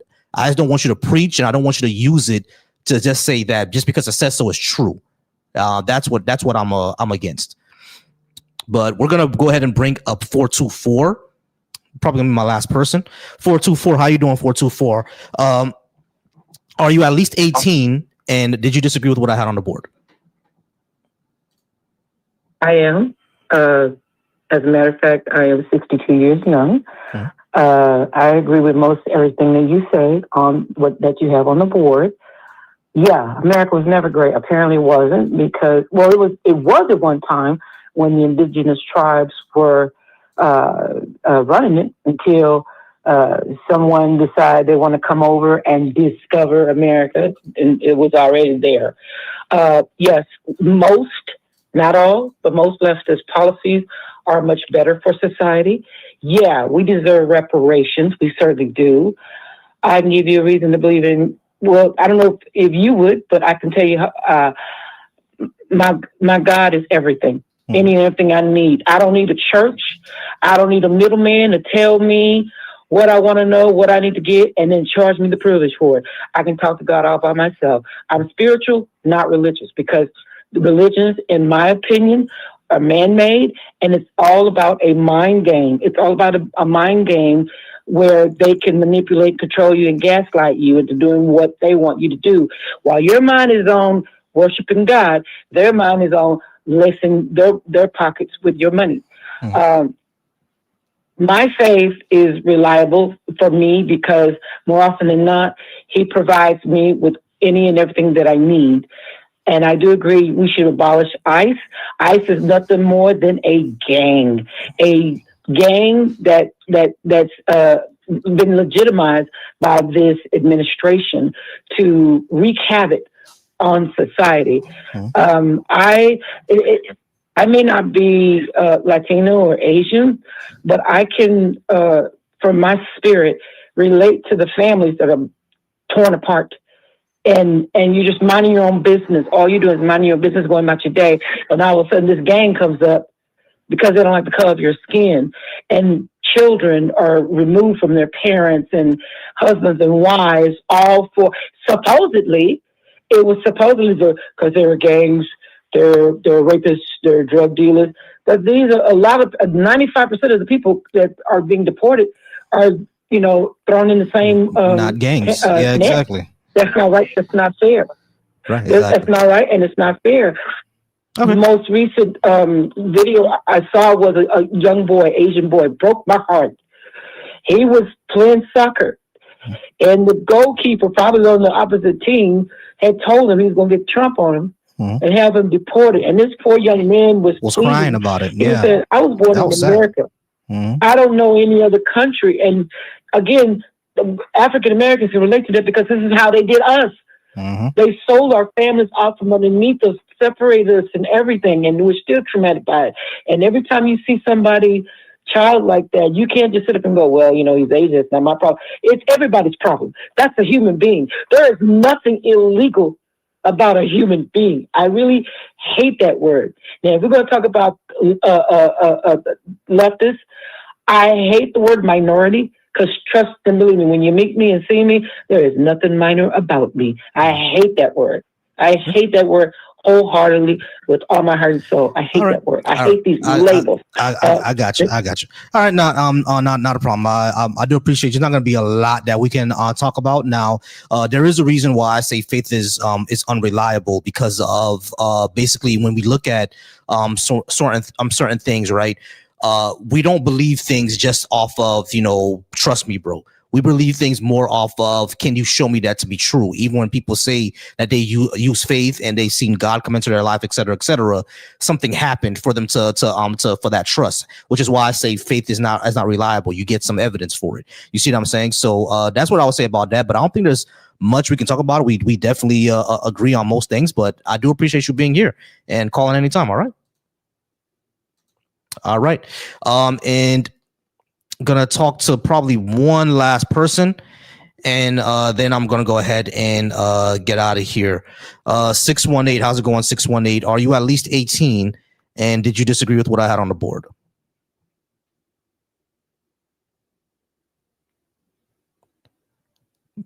You there, 618? All righty. 315, are you at least 18? And did you disagree with what I had on the board? Yes, I'm at least 18, and I disagree with. Give me 1 second. Faith is unreliable. I want to disagree with that. All right, cool. The reason why I say faith is unreliable is because you can 100%, you can take something 100% on faith and be right about it, but you can also take something 100% on faith and be completely wrong about it. Like the ancient Greeks, like the ancient Egyptians, they took all that 100% on faith and they were completely wrong. So we know faith is not a reliable way for us to get to the truth. So we need to use something else. Yeah, we need evidence is what we need if we want to have faith. It needs to be backed up in something that's actually true. And I would argue that the Bible actually is authentic because there is evidence that supports it, like prophetic evidence into the future. And I can give you specific examples. Okay. Did when it comes to the prophetic evidence, what prophecies? Because it really just says some things that always happen, like famines and wars. No, Israel. The establishment of Israel in 1948. Right, it explains it perfectly. It says, the destruction of Palestine. It explains that perfectly how it happened. Right? It says they swooped down on the Philistines of the west.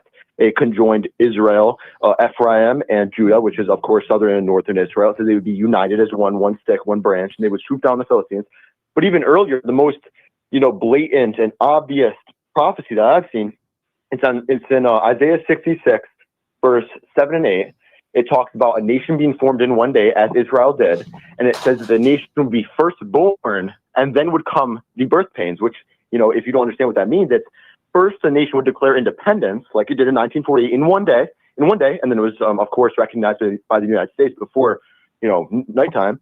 And then also, right after it was born, then came the birth pains. The next day, Arab nations invaded, they were fighting them in the 1948 Arab War.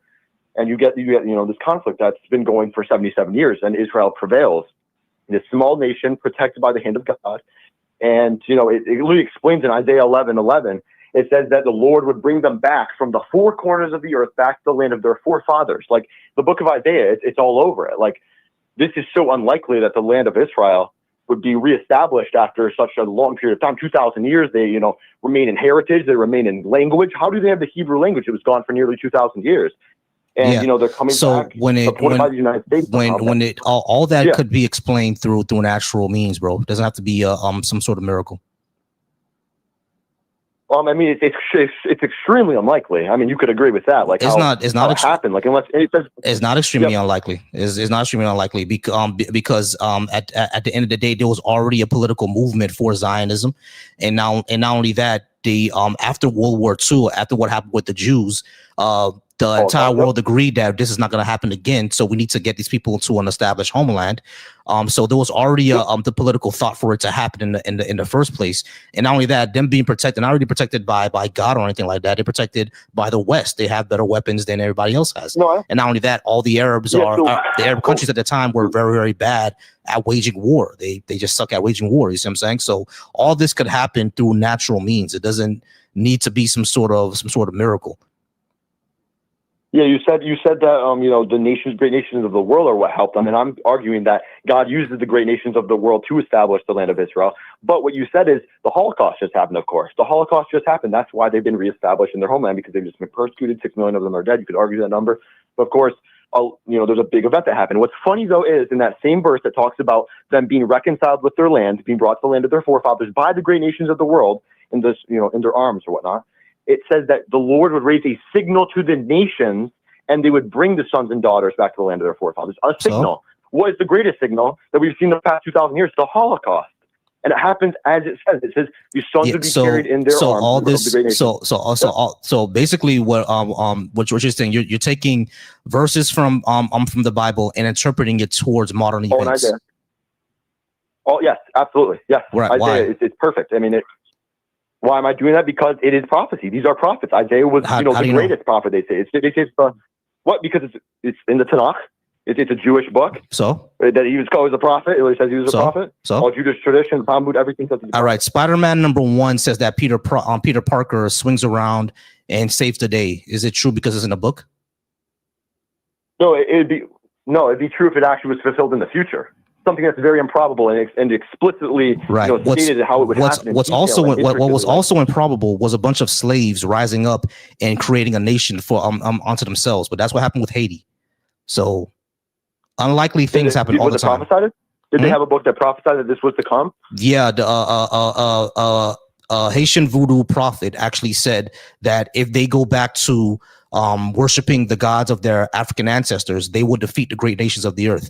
And Haiti defeated France and Great Britain, who were the two of the most powerful countries on the planet at that time. Do you understand like how different though is like the example I gave you? I was explicit. I'm not just giving you like they were going to defeat somebody in the future. Like anyone could say, "Oh, America," because Yeah, I mean, but no, it's actually a 1-to-1 because like there's nothing in Isaiah that's specific to Israel either. You can talk about anybody. Now, of course, I'm gonna be fair. I'm gonna be fair that Isaiah was a Israeli prophet, an ancient Israelite prophet. So he's talking about Israel. You know what I mean? But you can fit that to anybody else. He's talking about Israel. Yeah, he's talking about Israel. No, I agree with you. I agree with you that he's talking about Israel. I agree with you with that. I agree with you talking about Israel. Yeah. But what I'm saying is that everything with Israel could be explained through natural means. We know that the people who are setting up Israel, they had access to the Bible. So they were just doing all that in order to fulfill what is said in Isaiah. But that doesn't mean that is all of a sudden a miracle. Now you would be able to say that if you were going to also concede the fact that you think that Jews, had to play in starting the Holocaust. They wanted the Holocaust to happen, believing that the nations would bring them back. No, of course they didn't want the Holocaust to happen. The Lord would raise them. Right. Of course they didn't want the Holocaust to happen. But when you're saying that the Holocaust is a signal, we have no idea what the signal that Isaiah was talking about. It doesn't necessarily have to be the Holocaust. Like, do you understand like the parallels there, like with current, like over with the events of 19? Right. I know. I get that. I get that. Right. But my point is that what you're saying is that everything that happened with Israel being formed can explain through natural means and not necessarily a prophecy. Yeah, you could say that, but like, you know, there's a level of coincidence, because I can give you more prophecies. This is just a small amount. Of course, I'll give you another one I'll give you another one right here. Right after this, right, it talks about, you know, them coming back to the land of their fathers. It says that the Lord would like fight against everyone who, you know, has contempt with them. Like whoever fights against them, he will destroy. Like, look at all the Arab nations, 2,500 missiles in the past 70 years. They're still here. They're still standing by who? By the United States, who continuously provides support for Israel, no matter what. Like, they basically just genocided Gaza. This is true. 80% of Gaza, like the city of Gaza, it's gone. It's no longer here, and they're still destroying it to this day. And they're not. It's not looking like they're going to give it back to the Gaza people, of course. Yeah. But what's so funny is in that same verse. So this is yeah, and what you're bringing up right now sounds pretty gross. These are the people of God. That's that God's an asshole. God did punish Sodom and Gomorrah, Jericho, Tyre. He destroyed many nations. I understand. But if God is letting his people commit genocide, I'm not sure if I should believe or trust or even love that God. That's a fucked up thing to do. I mean, this is a personal preference, and you know, I could say that about any other God. But if it's true or not, if you don't support that God, then you know, if this is the God of the universe, you know, maybe there's a problem here. But yeah, you know, the God of the universe is letting United Israel. Yep. So the God of the universe is letting these people, this small group of people, and on a, you know, unimpressive planet, genocide people. Is like it's kind of I'm not sure if I should believe that. I mean, you must understand that, like, Israel, like, they're not usually the aggressors. Usually it's, you know, the Palestinians coming in, like, fighting against them. Like, right. And Israel, why are the Palestinians fighting? Why do you think the Palestinians are fighting against them? Because this was where they were living before. This was their land, and people just came in and just decided they're going to be a new country and kicked them all off. Like, that's kind of, you understand that's the same thing that happened to Israel back in 70 AD, right? Right. No, I get that, but no, I get that, but two wrongs don't make a right. Do they? No, I understand that. Right, exactly. So they're all their actions are still kind of screwed up. Like, they're all fucked up. I mean, this all goes back to like I mean, we can. I understand what you're saying, right? With everything with Isaiah, it seems like a prophecy being fulfilled. But again, everybody at that time, all of us, all these nations, they all knew what Isaiah said. So they could have just been doing all this just to fulfill Isaiah. Yeah, I mean, Hitler was in on the Holocaust because of Isaiah. No, I'm not saying that Hitler was in the Holocaust and Isaiah, but you're assuming that the Holocaust was a signal. I mean, yes. I mean, what was the thing that made us bring the Jews back to the land of Israel? Why did the UN intervene and bring them to the land of Israel? Why? It says because why. Of Zionism. It says the signal will be raised to the nations to bring them back to the land of their forefathers. So that signal, I mean, I would have to believe is Israel. And then it continually says that they will be punished. They'll be led to a land that they do not know because, you know, they you know, refuted the name of their God. It says this in their own book. It says they're going to reject their God and they're going to be led to places they do not know. Everything that you have eyes but can't see. Everything that you're talking about, right? Everything that you're talking about, right? Because Isaiah it was written during a time where the Israelites were exiled in Babylon, but they came back from the exile. Didn't they not? It says you can say that, but you know what it says? It says the Lord will he will extend his hand yet a second time to recover his remains of his people from the four corners of the earth, from the coastlands. That would not, it says from the coastlands, from Assyria, from, you know, Pathros, from Cush, from Elam, from Shinar, all these different places. But, you know, it's not saying from Babylon. It was only Babylon. When they were exiled to Babylon, that was a one time, like, it was just Babylon. And they were brought back in, you know, 445 by Nehemiah and Ezra. You know, they were brought back and, you know, that was established. But, you know, this is obviously not what we're... All right, yeah, we passed the 15 minutes, so I got to go ahead and get out of here. All right, so I'm going to go ahead and leave because I have to go ahead and do grocery shopping. I gotta get out of here, y'all. It's been fun.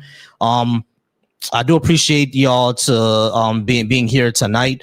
Again, I'm gonna be here tomorrow. I went over my time. I wasn't supposed to go this long, but I'm gonna go ahead and get out of here, y'all. I want to thank y'all all for being up. I want to thank all the people who watched as well. If you're watching over on Volsey Thoughts, if you're also watching over on the Deconstructions Junction, and if you're watching on the Black Atheist Coalition, I appreciate you all there. We're gonna go ahead and get out of here. And I just want to leave with saying that every man should be soft, that's secure, affectionate, wise, flexible, and